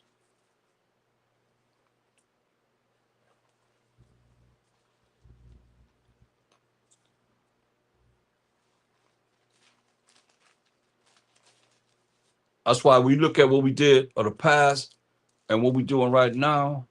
It should move you to not want to keep doing the same thing to get the same judgment. Judges 2 and 12. And they forsook the most high power of their fathers, power of Abraham, Isaac, and Jacob, which brought them out of the land of Egypt, and followed other gods, or the gods of the people that were round about them. Talking about us, we the Israelites, and bowed themselves unto them and provoked the Most High to anger. You see? And they forsook the Most High and served Baal and Ashtaroth, the male and the female. That Baal, straight up, is Lord today. And they put it in the Bible, so you calling them their God. And the A is female, brother, going all the way to the Queen of Heaven. Have many different names. In the New Testament, he called Diana. You know, these are the things that we've been doing that we don't know because we can't go back to our story to know what it is that we did.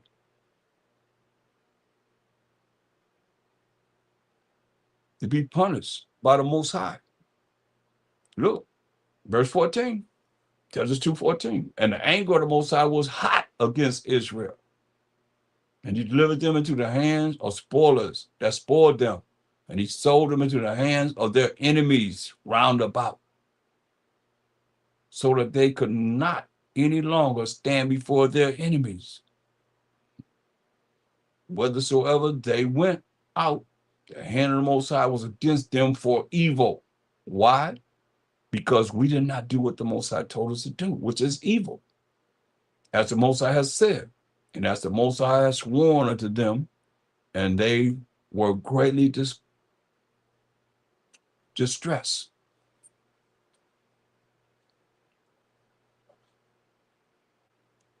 Nevertheless, the Most High raised up judges,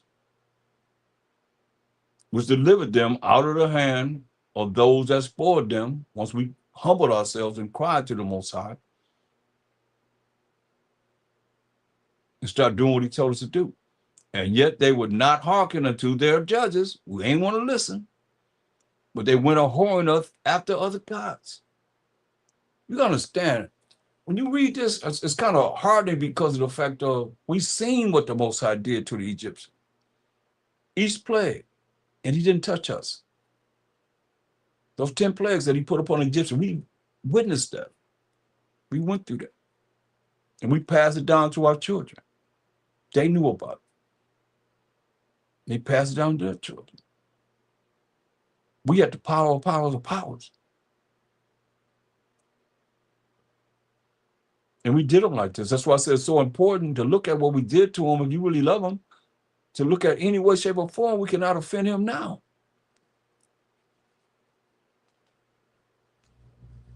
Verse 17, and yet they, that's us, we the Israelites, would not hearken, listen unto their judges, but they went a whoring after other gods and bowed themselves unto them. They turned quickly out of the way which their fathers walked in, obeying the commandments of the Most High, but they did not so. See, we didn't do that. Deuteronomy 7 and 16. Deuteronomy 7:16.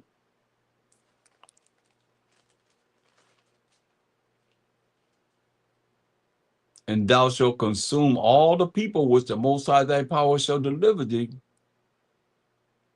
Thy eyes shall have no pity upon them.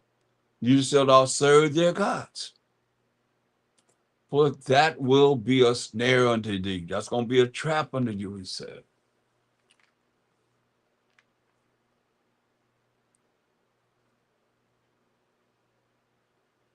He's giving us clear instructions. If thou shalt say in thine heart, say in your mind, these nations are more than I. How can I dispossess them? Thou shalt not be afraid of them, but shall well remember what the Most High thy power did unto Pharaoh and unto all Egypt. That's where we at, y'all. That's why you look at what's written in the future for us to get the kingdom and take the kingdom and possess the kingdom forever and ever and ever. The Most High got his hand in this.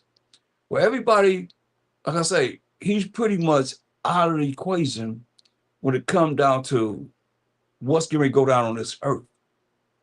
He's not in the equation. That's why he's going to show up and show out to the point where he's going to have a name that's going to last forever and ever and ever. And to tell you, 10 men going to grab a hold to the skirt of a man that's an Israelite and say, we're going to go with you. Because we know the Most High with you.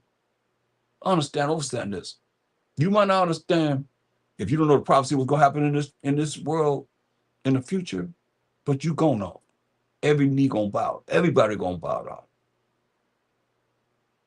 He not going to be offended no more. Ain't nobody going to offend him no more. And all you that offend him, hey, he said, I'm going to melt you.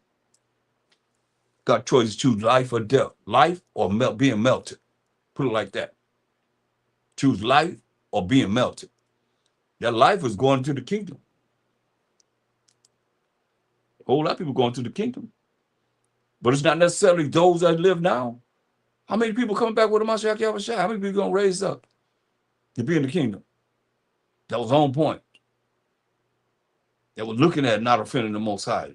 Locked into the Most High. Because he's the one going to be all in all, not us. Ain't nobody texting back about themselves being in the kingdom. You know you're going to be there. I don't see that. But you can argue with man. When I'm talking about, talk about the Most High. And when you start talking about the Most High, you understand who we talking about here, that we're offended over and over again. He gave us to our enemies. Everybody not going to be saved from the enemies. Because everybody ain't talking about him. He the one going to do it. Nobody else know. Who know beside him? When he going to set righteousness on this earth? If thou can say. That's why I say, man, over and over again, man, we just continue to offend him.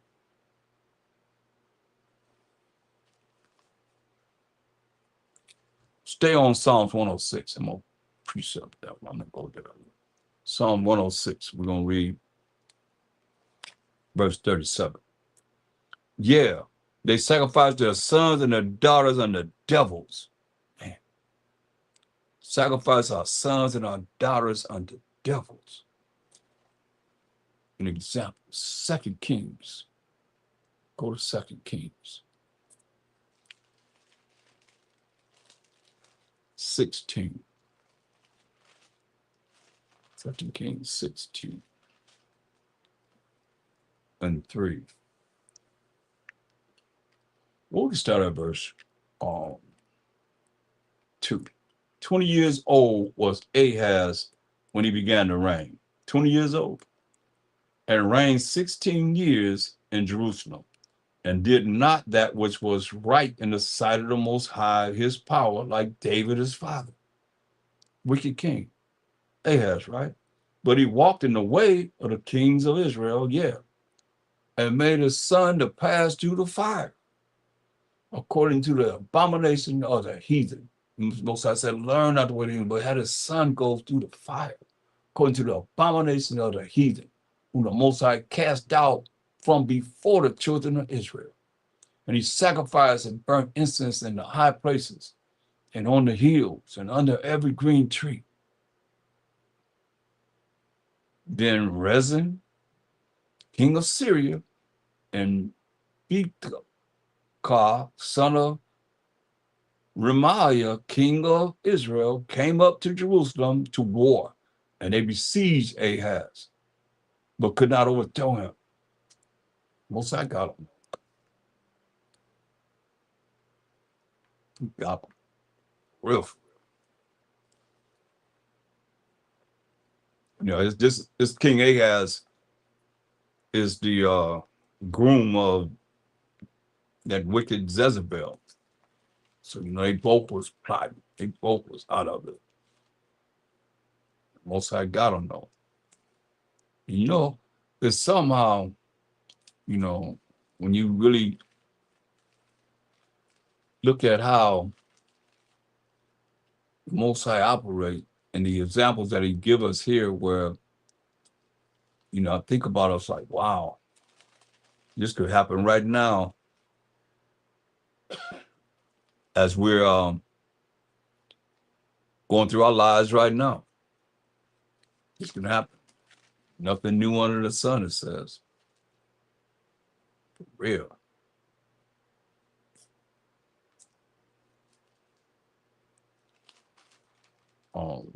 Look at 2 Chronicles 18:18. 2 Chronicles 18:18. And the Most High said, who shall, okay, let's go up for that. Again, He said, it's the Most High. Therefore, hear the word of the Most High. I saw the Most High sitting upon His throne, and all the host of heaven standing on His right hand and on His left. So He's seen the Most High on His throne. He see all the angels standing on the right hand of the Most High and the left hand of the Most High, right? And the Most High said, who shall entice Ahab, the one we just read about, king of Israel, that he may go up and fall at Ramoth Gilead? Who going to entice him? He may go up and fall at Ramoth Gilead. And one spake, saying after this manner, and another saying after that manner. These are angels coming before the Most High and coming up with a scheme how they can kill King Ahab. Then there came out a spirit, verse 20, and stood before the Most High and said, I will entice him. And the Most High said unto him, wherewith? How you going to do it? And he said, I will go out and be a lying spirit in the mouth of all his prophets. Just like it's a lying spirit in all the prophets, so-called prophets, that's dealing with all these Christian sanity madness of these certain organizations, religions, and so forth. He said, I'm going to be a lying spirit in the mouth of all his prophets. And the Most High said, thou shalt entice him. But they're still my brothers, they're Israelites. I'm not, I might sound like I sound, but he's still my brother. Because a lot of our people that's finding out that Israel came from these Christian sanity organizations and so forth. They were converted. See what I'm saying? And the Most High said, thou shalt entice him. Told this lying spirit, he said, you're going to entice him. You're going to entice him. Because he actually said, how are you going to do it? And he said, I will go out and be a lying spirit in the mouth of all his prophets. See that? So he came down and he got into the minds. Just so you know how spiritually things can work. Well, you have to be spiritually on the right side with the Most High, the Mashiach Yahushua. And if you evil, you're going to draw the Most High and these evil spirits, these lying spirits on you, which has happened because you have a lot of people, they believe the same way. The lies that a lying spirit came out here with all these different Christian sanity religions and so forth, organizations, and have lied to the people to have them believe nothingology. Hey, because when you have in the Bible, they really don't know what this Bible really talk about. If they do, then it's their pride won't allow them to realize, man, I was wrong. I have no problem saying I was wrong. I don't know. No problem. Because we know in part, prophesy in part. But they're so prideful that they lie to the people. And the people, okay, well, they come to one of our classes, 3-4 hours long or however long. And they learn all they learn, and then they go to their congregation, their leader, whoever they church, pastor or minister, whoever he is, and asking these questions, and they can't give an answer. Or how they going to deal with it when they not dealing with teaching the truth. So it's a lying spirit that the Most High have on them.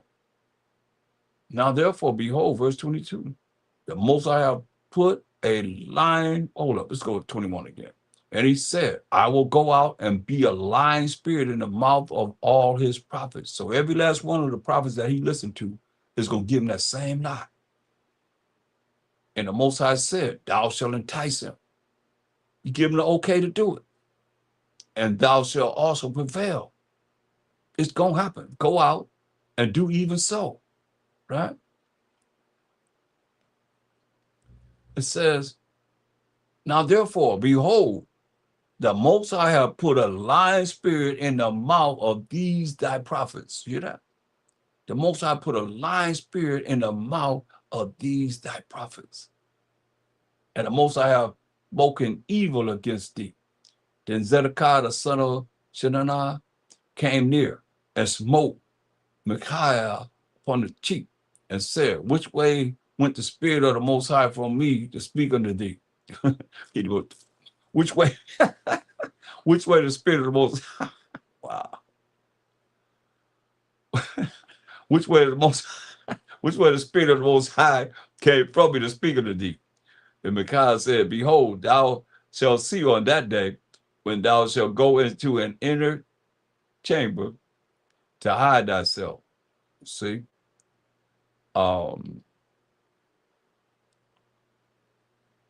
Let's look up at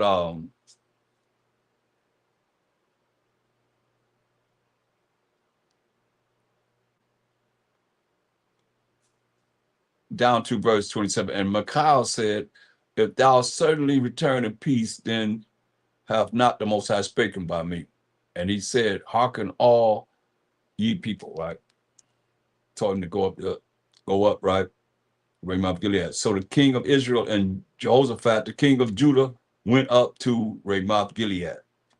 And the king of Israel said unto Jehoshaphat, I will disguise myself and will go to the battle. But put thou on thy robes. So the king of Israel disguised himself, and they went to the battle. So he disguised himself, so they wouldn't know it's him, right?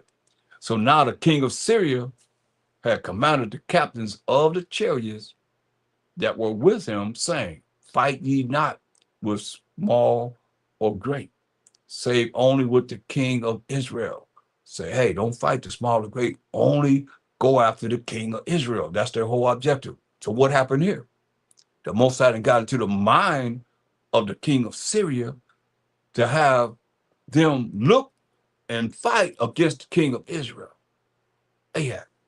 And it came to pass when the captains of the chariots saw Jehoshaphat that they said, it is the king of Israel. Therefore, they compassed about him to fight. But Jehoshaphat cried out, and the Most High helped him. The Most High moved them to depart from him. He cried out, no, I'm not the king. And the Most High moved them, gonna kill him, to depart from him, from Jehoshaphat, right? For it came to pass that when the captains of the chariots perceived that it was not the king of Israel, they turned back again from pursuing him. And a certain man drew a bow out of venture and smote the king of Israel between the joints of the harness. Most High word gonna go out. It don't go out void, Joe. He smote the king between the harness. Therefore he said to his chariot man, turn thine hand, that thou mayest carry me out of the host, for I am wounded. That's what King Ahaz said. And the battle increased that day. Howbeit the king of Israel stayed himself up in his chariot against the Syrians until the evening. And about the time of the sun going down, he died. See. So I say, like I say, he gonna get you one way or another. When it's your time, it's your time, and nothing you can do about it.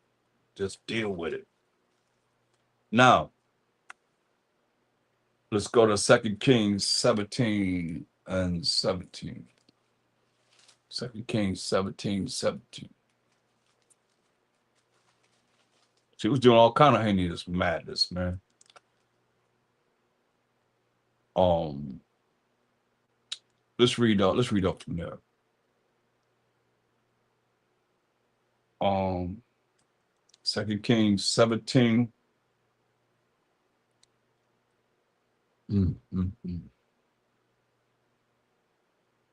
Verse 9, and the children of Israel did secretly those things that were not right against the Most High, their power, and they built them high places in all their cities, from the tower of the watchman to the fenced city.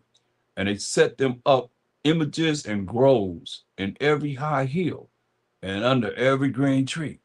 You see, we learn the ways of the Gentiles until this day.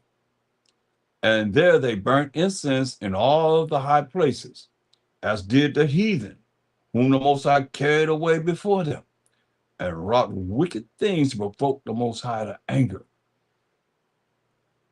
For they served idols. You understand? That's why I said I want you to go over this, all you that have ears to hear and eyes to see.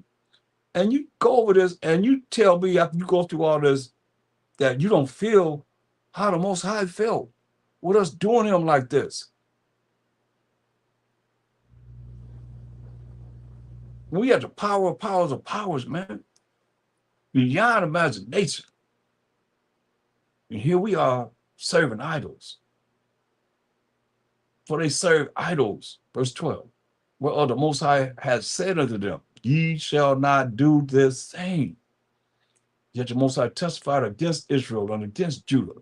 That's the northern tribes and the southern tribes. Israel is the northern tribes, Judah represents the southern tribes, represent all 12 tribes, by all the prophets, and by all the seers, saying, turn ye from your evil ways. Turn ye from your evil ways, wicked Israelites, and keep my commandments and my statutes according to all the law, which I commanded your fathers, and which I sent to you by my servants the prophets. Notwithstanding, they would not hear, see, but hardened their necks, right through the neck of their fathers, that did not believe or have faith in the Most High, their power. And they rejected his statutes and his covenant that he made with their fathers, and his testimonies which he testified against them. And they followed vanity, like these religions, and became vain, like these religions, and went after the heathen that were round about them, that set up most of these religions, concerning whom the Most High had charged them, that they should not do like them. He made us different in all ways, shapes, and forms. But we did like the heathen. We said, learn not the way of the heathen. To this day, man, listen. And they left all the commandments of the Most High, their power. There is another possessive pronoun showing ownership, our power. The Israelites, power of Abraham, Isaac, and Jacob, and made them molten images, even 2 calves, and made a grove and worshiped all the host of heaven and served Baal. That's why I'm telling y'all, go back to Lord. Baal is Lord. And they put it in the Bible, so we still serving Baal when you calling on Lord, which is Baal. You know, he asked on Jeopardy, they said, what is the 4-letter Canaanite god Lord? You said, boop, Baal. But, you know, you can hear or not hear. See what we did? And they left all the commandments, verse 16. They left all the commandments of the Most High, their power, and made them molten images, even 2 calves, and made a grove and worship all the host of heaven, the sun, the moon, the stars, the comets, whatever, and serve Baal. Man, that's very important that y'all see this. Now to this day, man, this is what we did. And when you understand, I can't bring it out enough, Ezekiel 39, all praise to the Most High, and 23, it said, and the heathen shall know that the house of Israel went into captivity for their iniquity. So these other nations know we went into captivity for breaking the commandments of the Most High, because they trespassed against me. We broke the commandments of the Most High, the laws of the Most High. Therefore hid I my face from them, and the heathen know that the Most High hid his face from us and gave them into the hand of their enemies. So fell they all by the sword. See, according to their uncleanness and according to their transgression, breaking the laws and the commandments of the Most High, have I done it to them and hid my face from them. You see? So they know this. That's why their whole objective, no matter how you look at it, is to keep us in sin. Why they taught us we're not under the law, but we're under grace. And we're Gentiles. You know, Gentiles got no grace and mercy. Grace and mercy is only to his saints, and the saints are the children of Israel. Psalm 148:14 proves that. Listen, verse 17. And it caused their sons and their daughters to pass through the fire and use divination and enchantments, witchcrafts, and so forth, man, and sold themselves to do evil in the sight of the Most High to provoke him to anger. Therefore, the Most High was very angry with Israel and removed them out of his sight. The heathen know this, man. There was none left but the tribe of Judah only. The Most High allowed Benjamin to be there and the Levites eventually because they're the priests that bring forth the law and the commandments of the Most High. Also, Judah kept not the commandments of the Most High, their power, but walked in the statutes of Israel, which they made. And the Most High rejected all the seed of Israel and afflicted them and delivered them into the hand of spoilers until he had cast them out of his sight. Remember, he's a note. This happened to us. We don't know it because they program us to believe in these religions and so forth. For he rent Israel from the house of David, and they made Jeroboam, son of Nebat, king. And Jeroboam drave Israel from following the Most High and made them sin a great sin, made two calves. But the children of Israel, that's the northern kingdom, walked in all the sins of Jeroboam, which he did. They departed not from them until the Most High removed Israel out of his sight, as he has said by all his servants the prophets. So was Israel carried away out of their own land to Assyria unto this day. So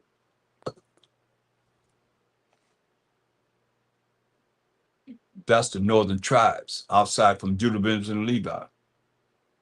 He took them all into captivity under the Assyrians.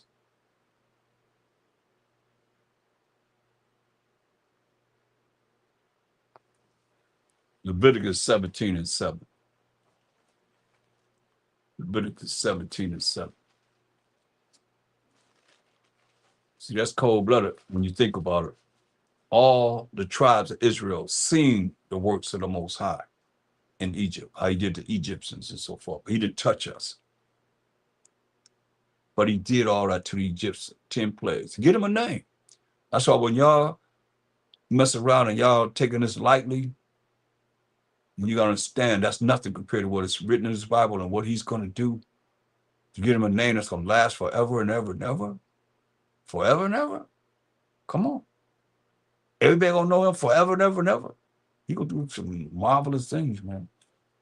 Beyond imagination. Leviticus 17:7.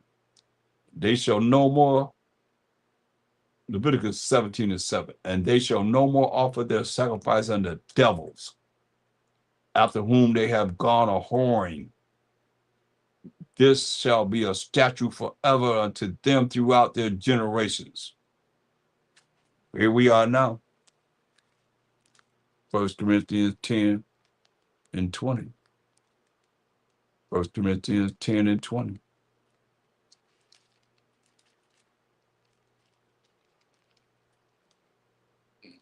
One day we not gonna ever sacrifice unto the devil. Coming. It ain't here yet because we still caught up in these different religions and so forth. And join me on the Sabbath. I'm gonna go into that more. 1 Corinthians 10:20. What does it say?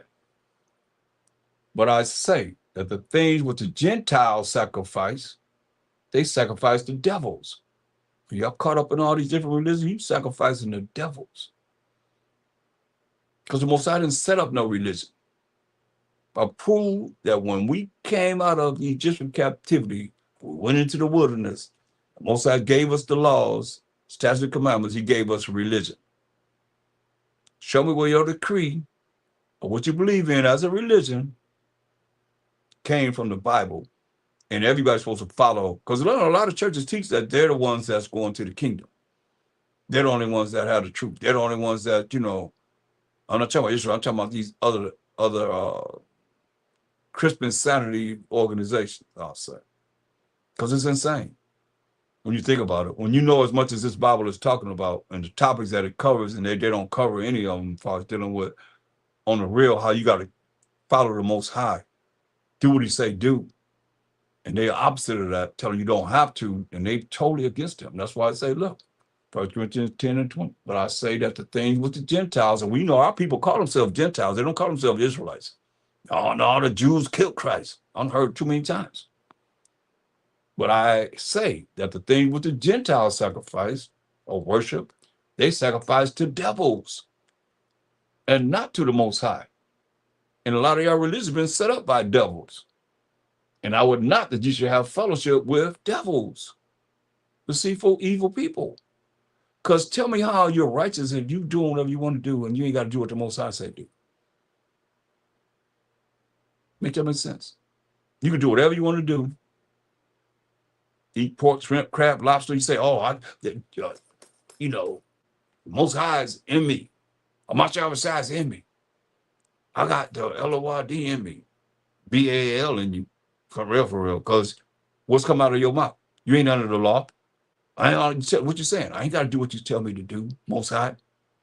And you pronounce it in front of everybody. And then you're going to pray to him.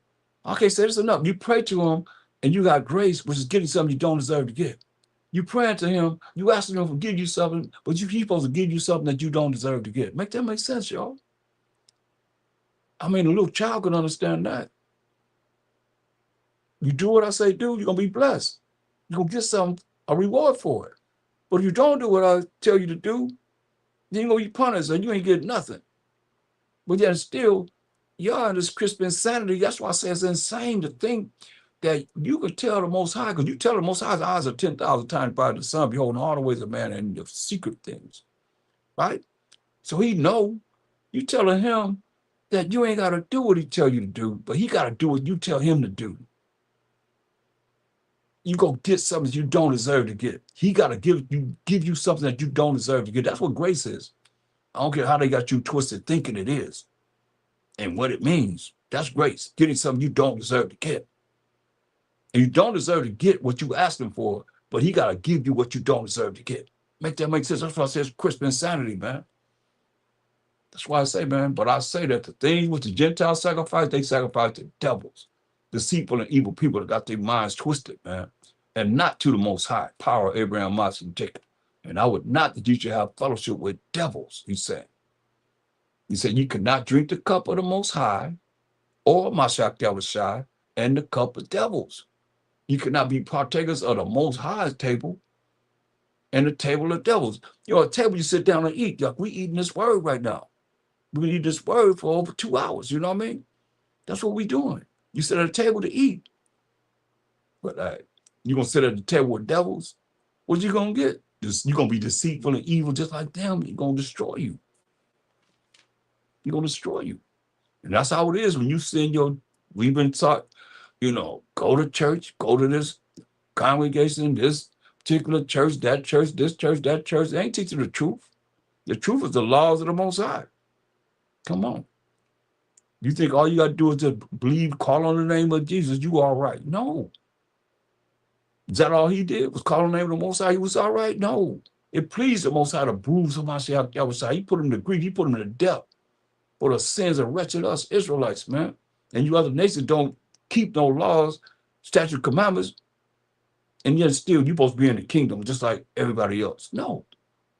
You got to go through something, man. Ain't nobody in this. That's why they wouldn't allow my thumbnail to go up and showing how the apostles were crucified.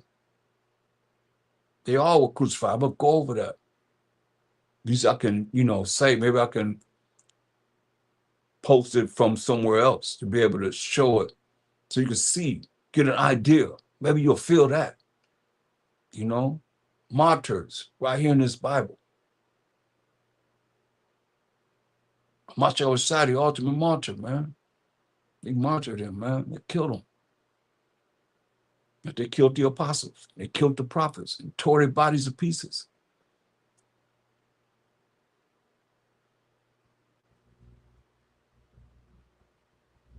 That's why, man, we can't sit at the table with demons, devils, and think that you're going to get up and you ain't got no demons in you.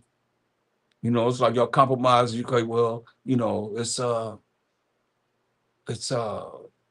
your family, they celebrating 4th of July. What happened with us in 4th of July?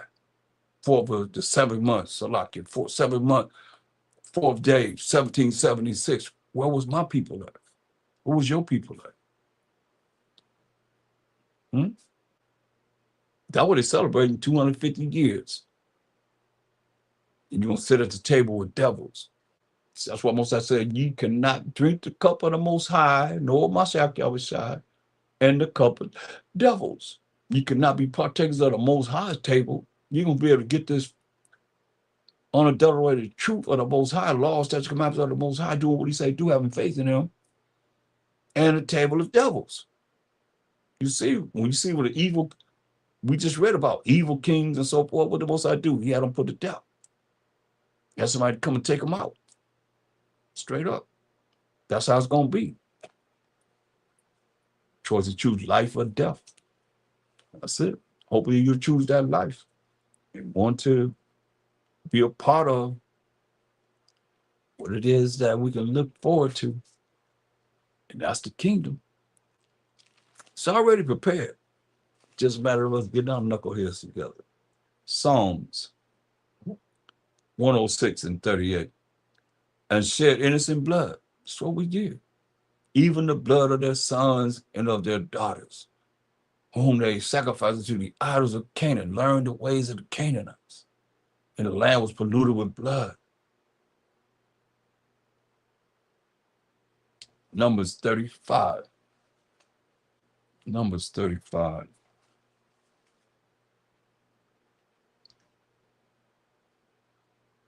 Numbers 35 and 33.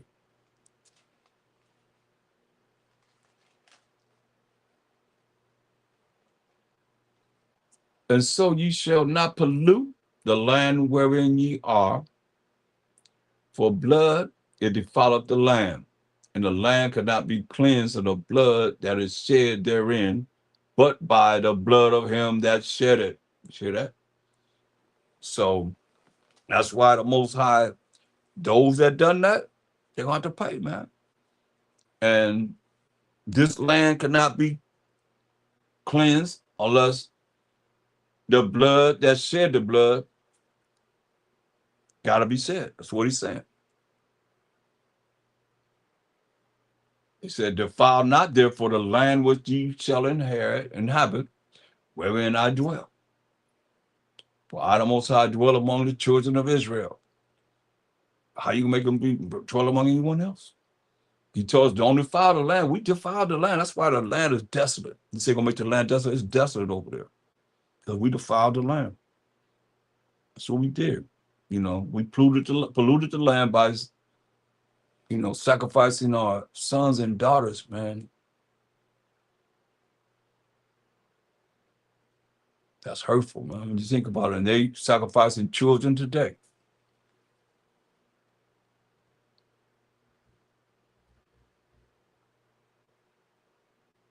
All these things are going on. Psalms 106, 39.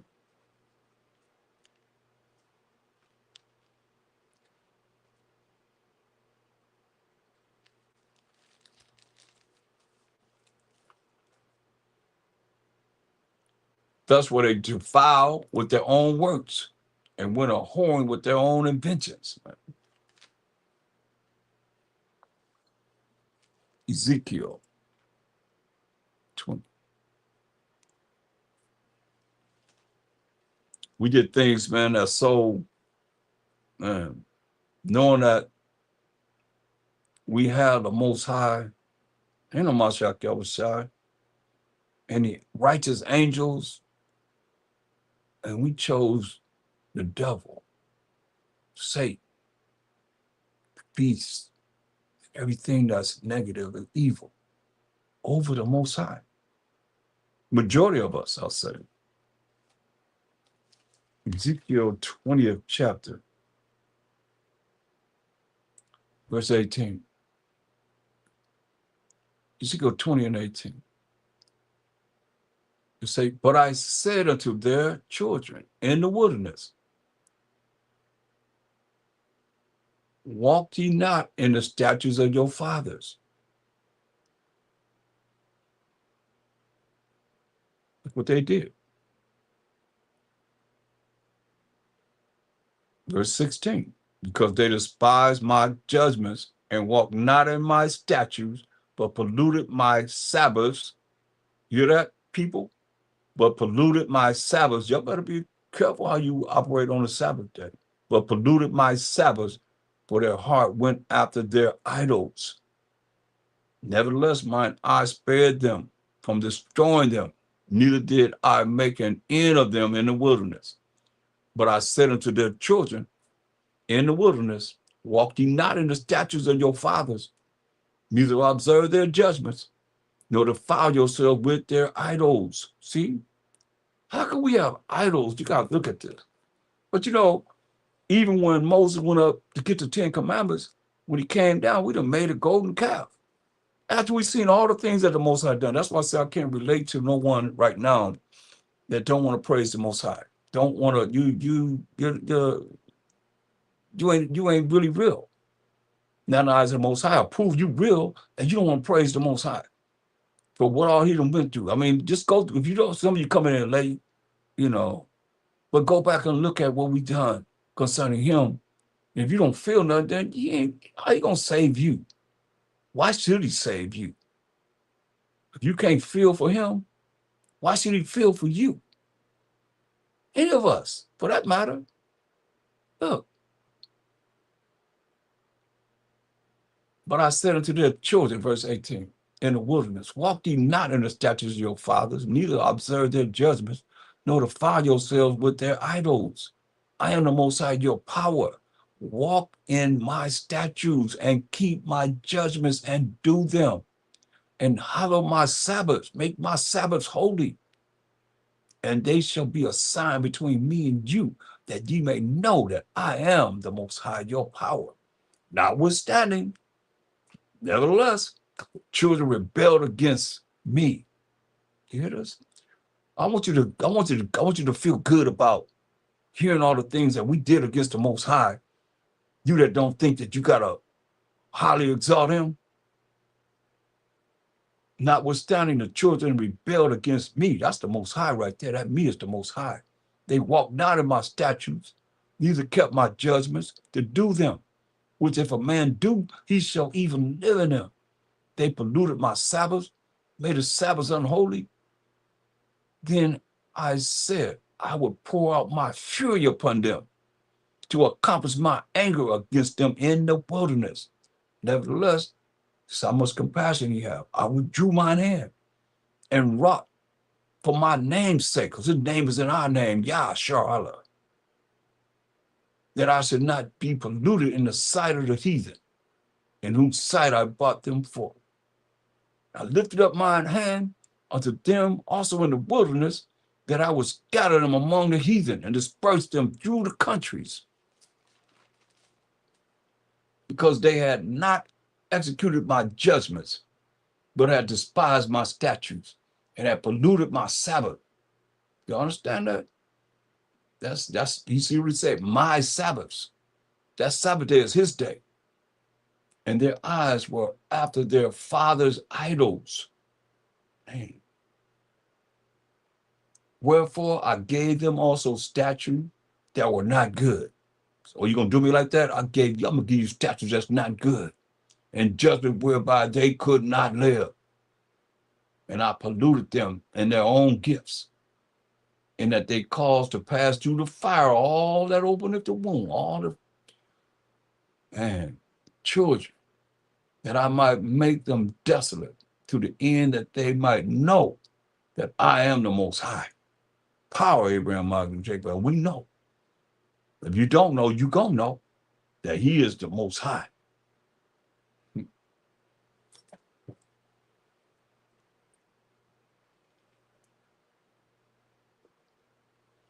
Therefore, Son of Man, speak unto the house of Israel, and say unto them, thus say the Most High Power. Yet in this your fathers have blasphemed me, in that they have committed a trespass against me. But when I have brought them into the land, for the which I lifted up mine hand to give it to them, then they saw every high hill and all the thick trees, and they offered there their sacrifices, and there they presented the provocation of their offering. There also they made their sweet savor and poured out there their drink offerings. Then I said unto them, what is the high place whereunto ye go? And the name thereof is called that name unto this day. Wherefore say unto the house of Israel, thus say the Most High Power, are ye polluted after the manner of your fathers, and commit ye whoredom after their abominations? You doing the same thing that our forefathers done?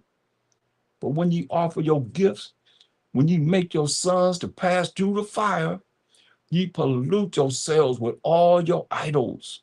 You know, even unto this day, like I said, we learn the ways of the Gentiles even unto this day, because y'all sacrificing the sons and daughters even to this day to these different religions and so forth, that the Most High have nothing to do with it.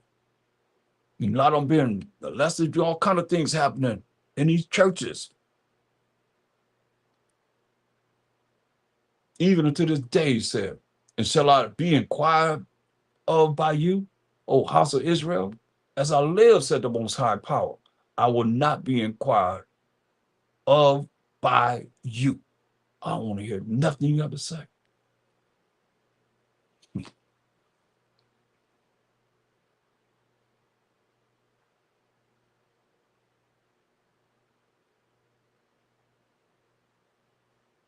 Psalm 106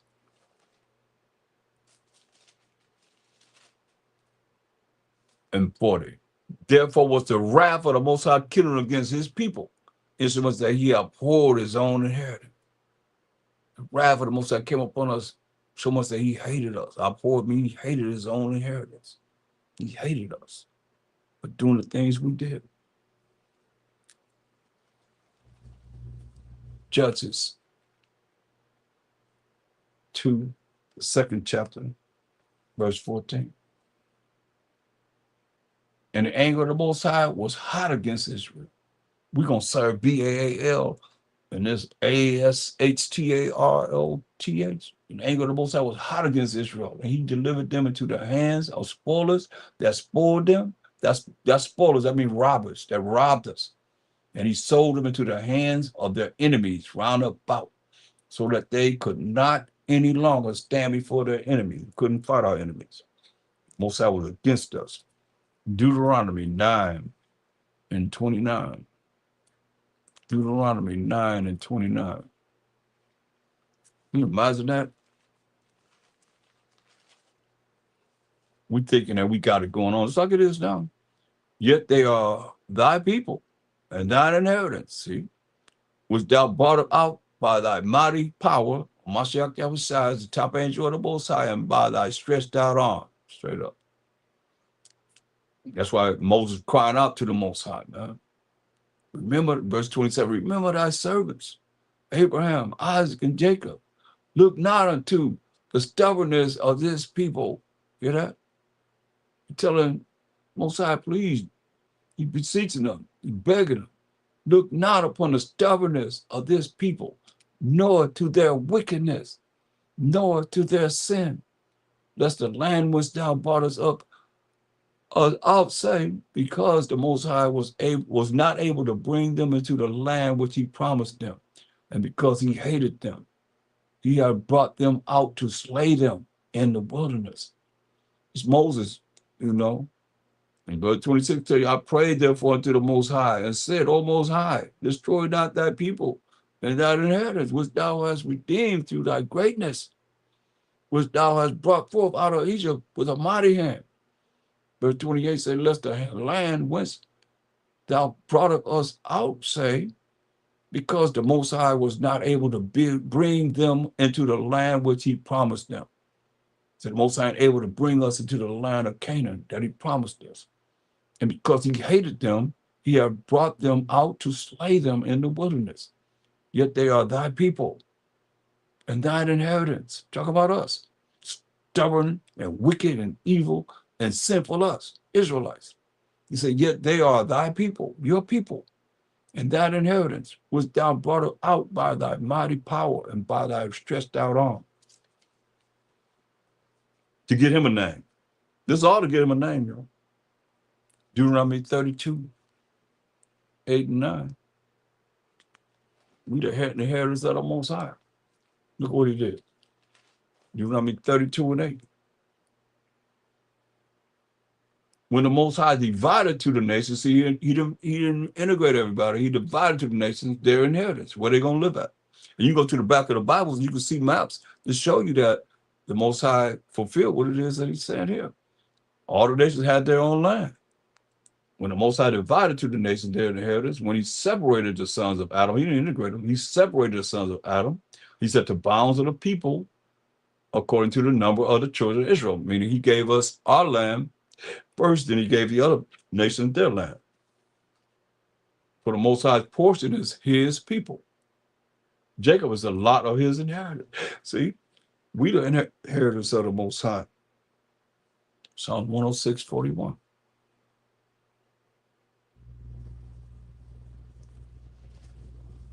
And he gave them into the hand of the heathen, and they that hated them. So these heathen nations hate us. He gave us to the hand of the heathen, and they that hated them ruled over them. See that? Judges 2 and 14.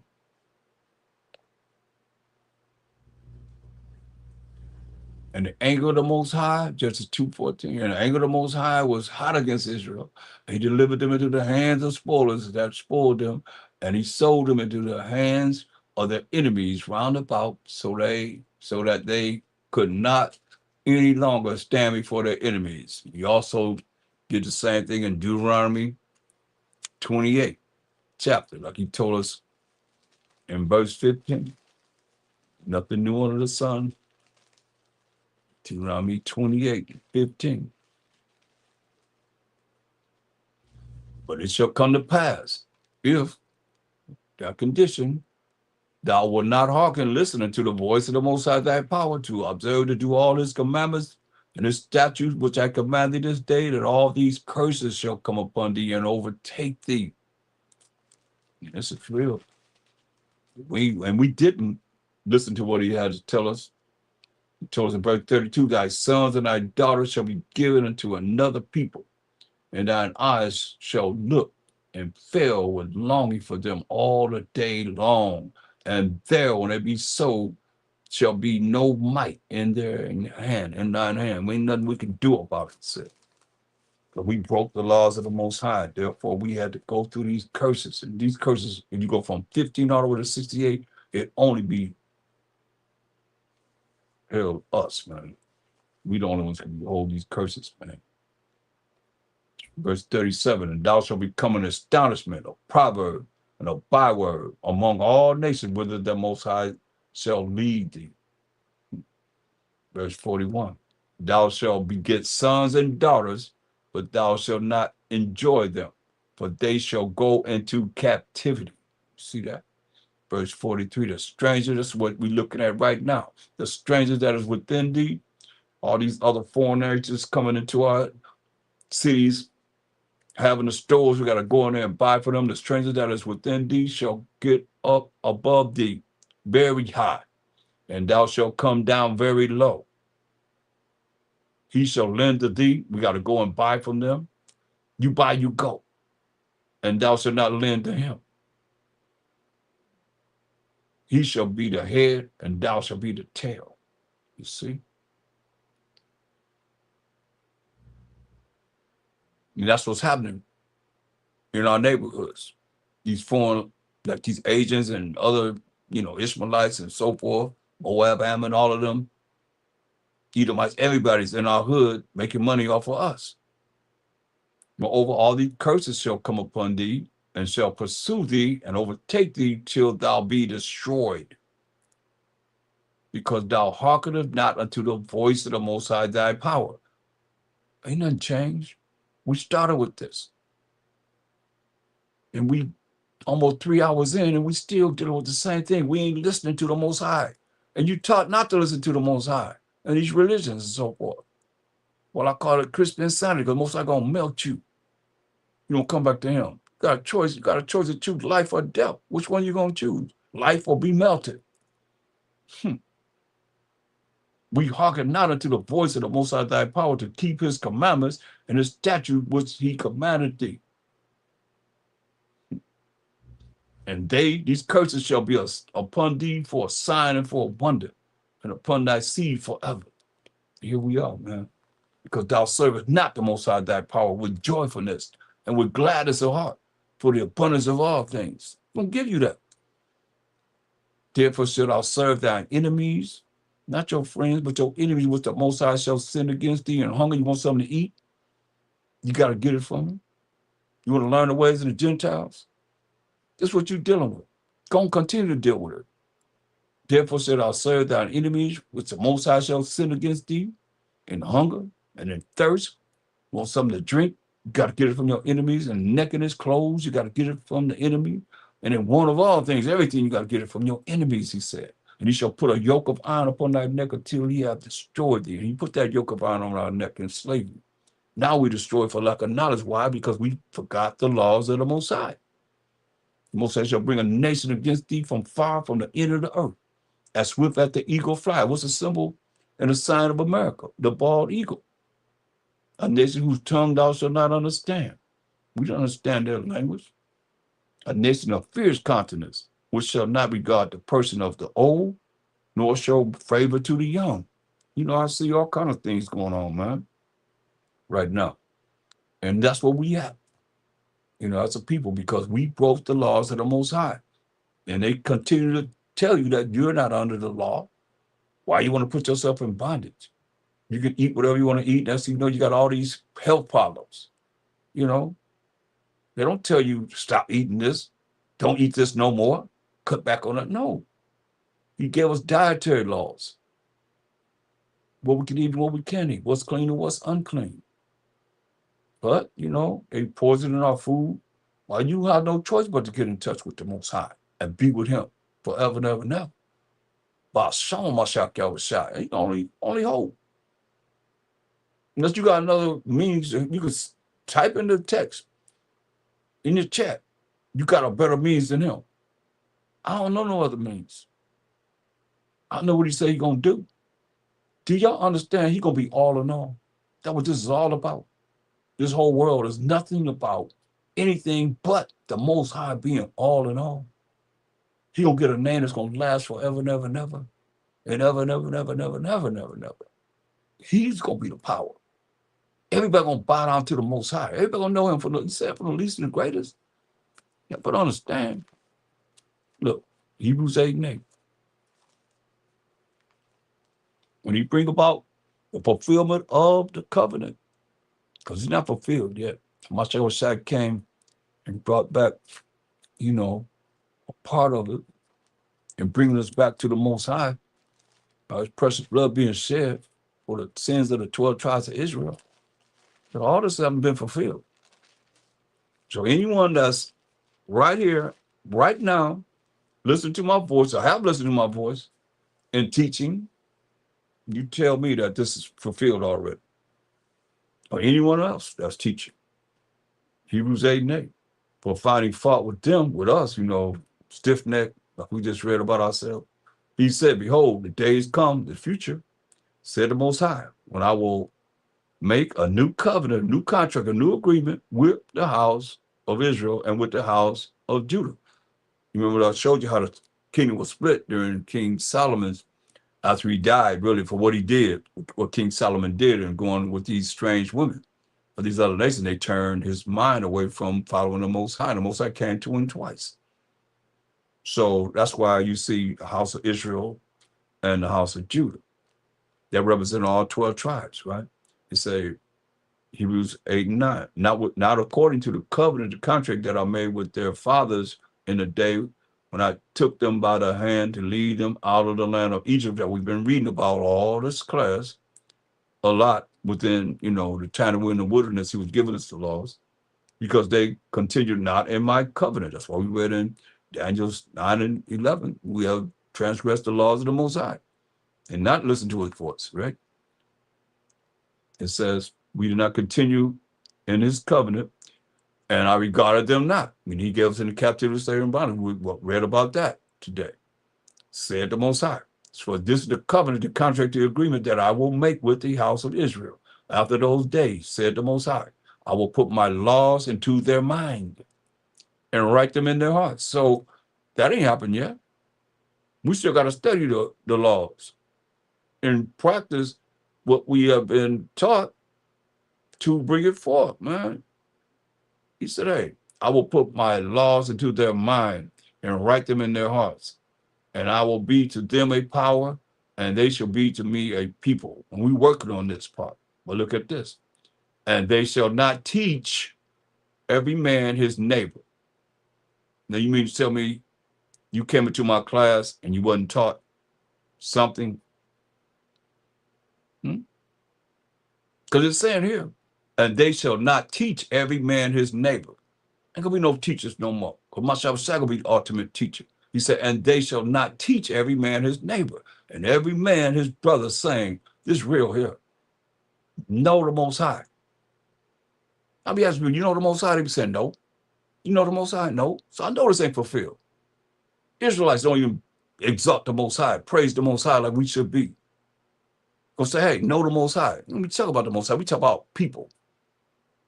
Krum Yasharala. Rise Israel. Bing, I know you're going to leave.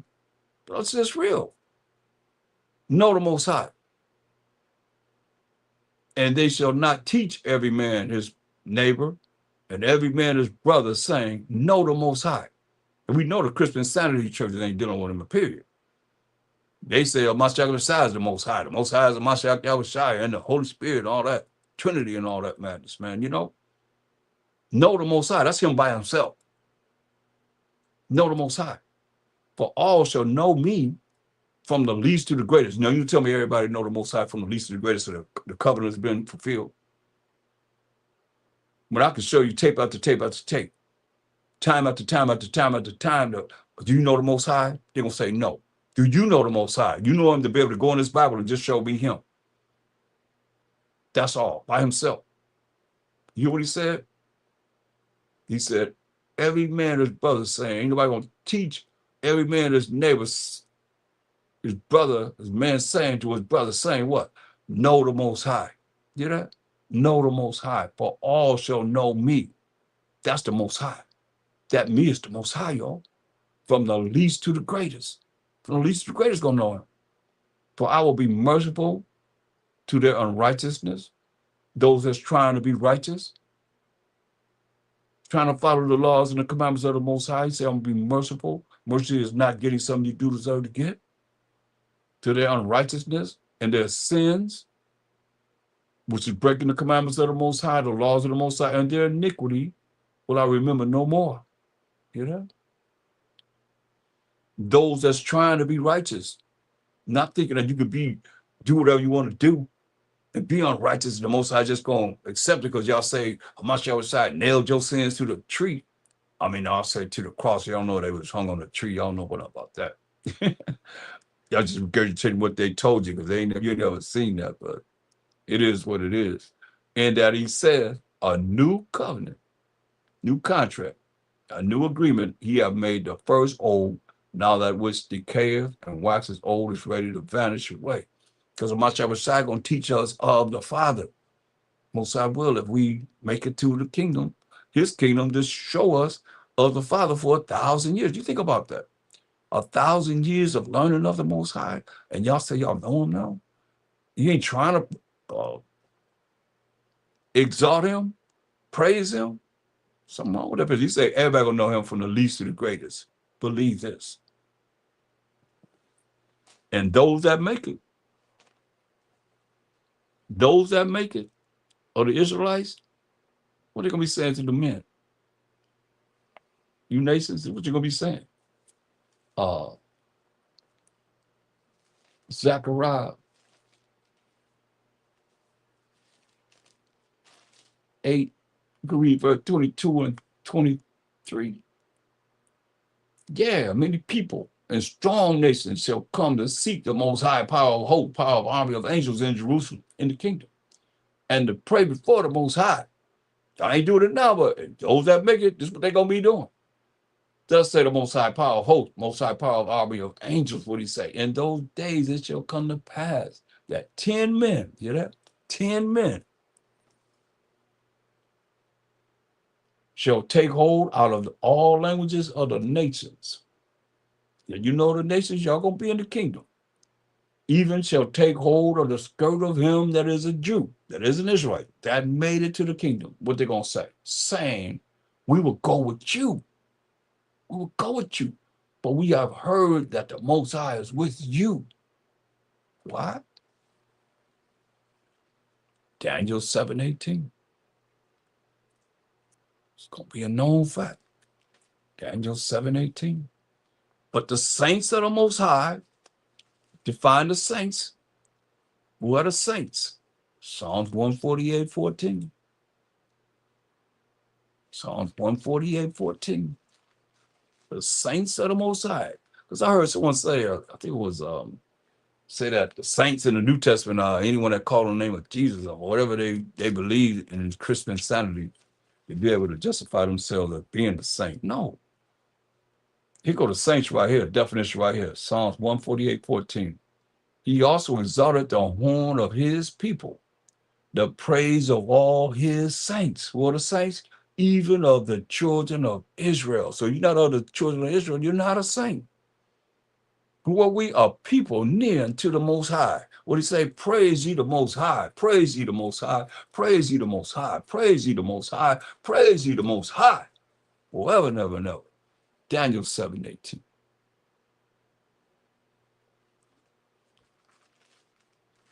Remember, 10 men out of all the nations speaking all the different languages. You know they speak different languages. Don't come and say, hey, we're going to follow you because we know the Most High with you. That's why it says Daniel 7:18. But the saints of the Most High, the 12 tribes of Israel, that remnant, shall take the kingdom and possess the kingdom alone, forever, even forever and ever. That's why the Spirit gave me who got next. We got next. What we going to do? Take the kingdom. When? Now. How? By some of my shot. For real, for real. Verse 27. And the kingdom and dominion and the greatness of the kingdom under the whole heaven shall be given to the people of the saints of the Most High. Going to be given to the 12 tribes of Israel, that remnant. Going to be given to the people of the saints of the Most High. And that's the children of Israel, who we are people near to the Most High. Praise ye the Most High, whose kingdom is an everlasting kingdom. You see that? We got next forever, never, never. And all the minions shall serve and obey him. Understand this. That's why what they're going to be saying, hey, we'll go with you because we know the Most High with you. Hitherto is the end of the matter. It's the end of the matter for tonight. I hope you enjoyed this.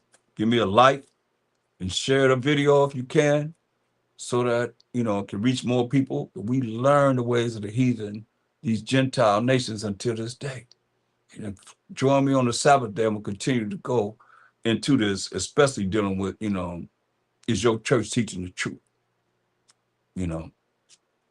We learn the ways of the heathen to this day.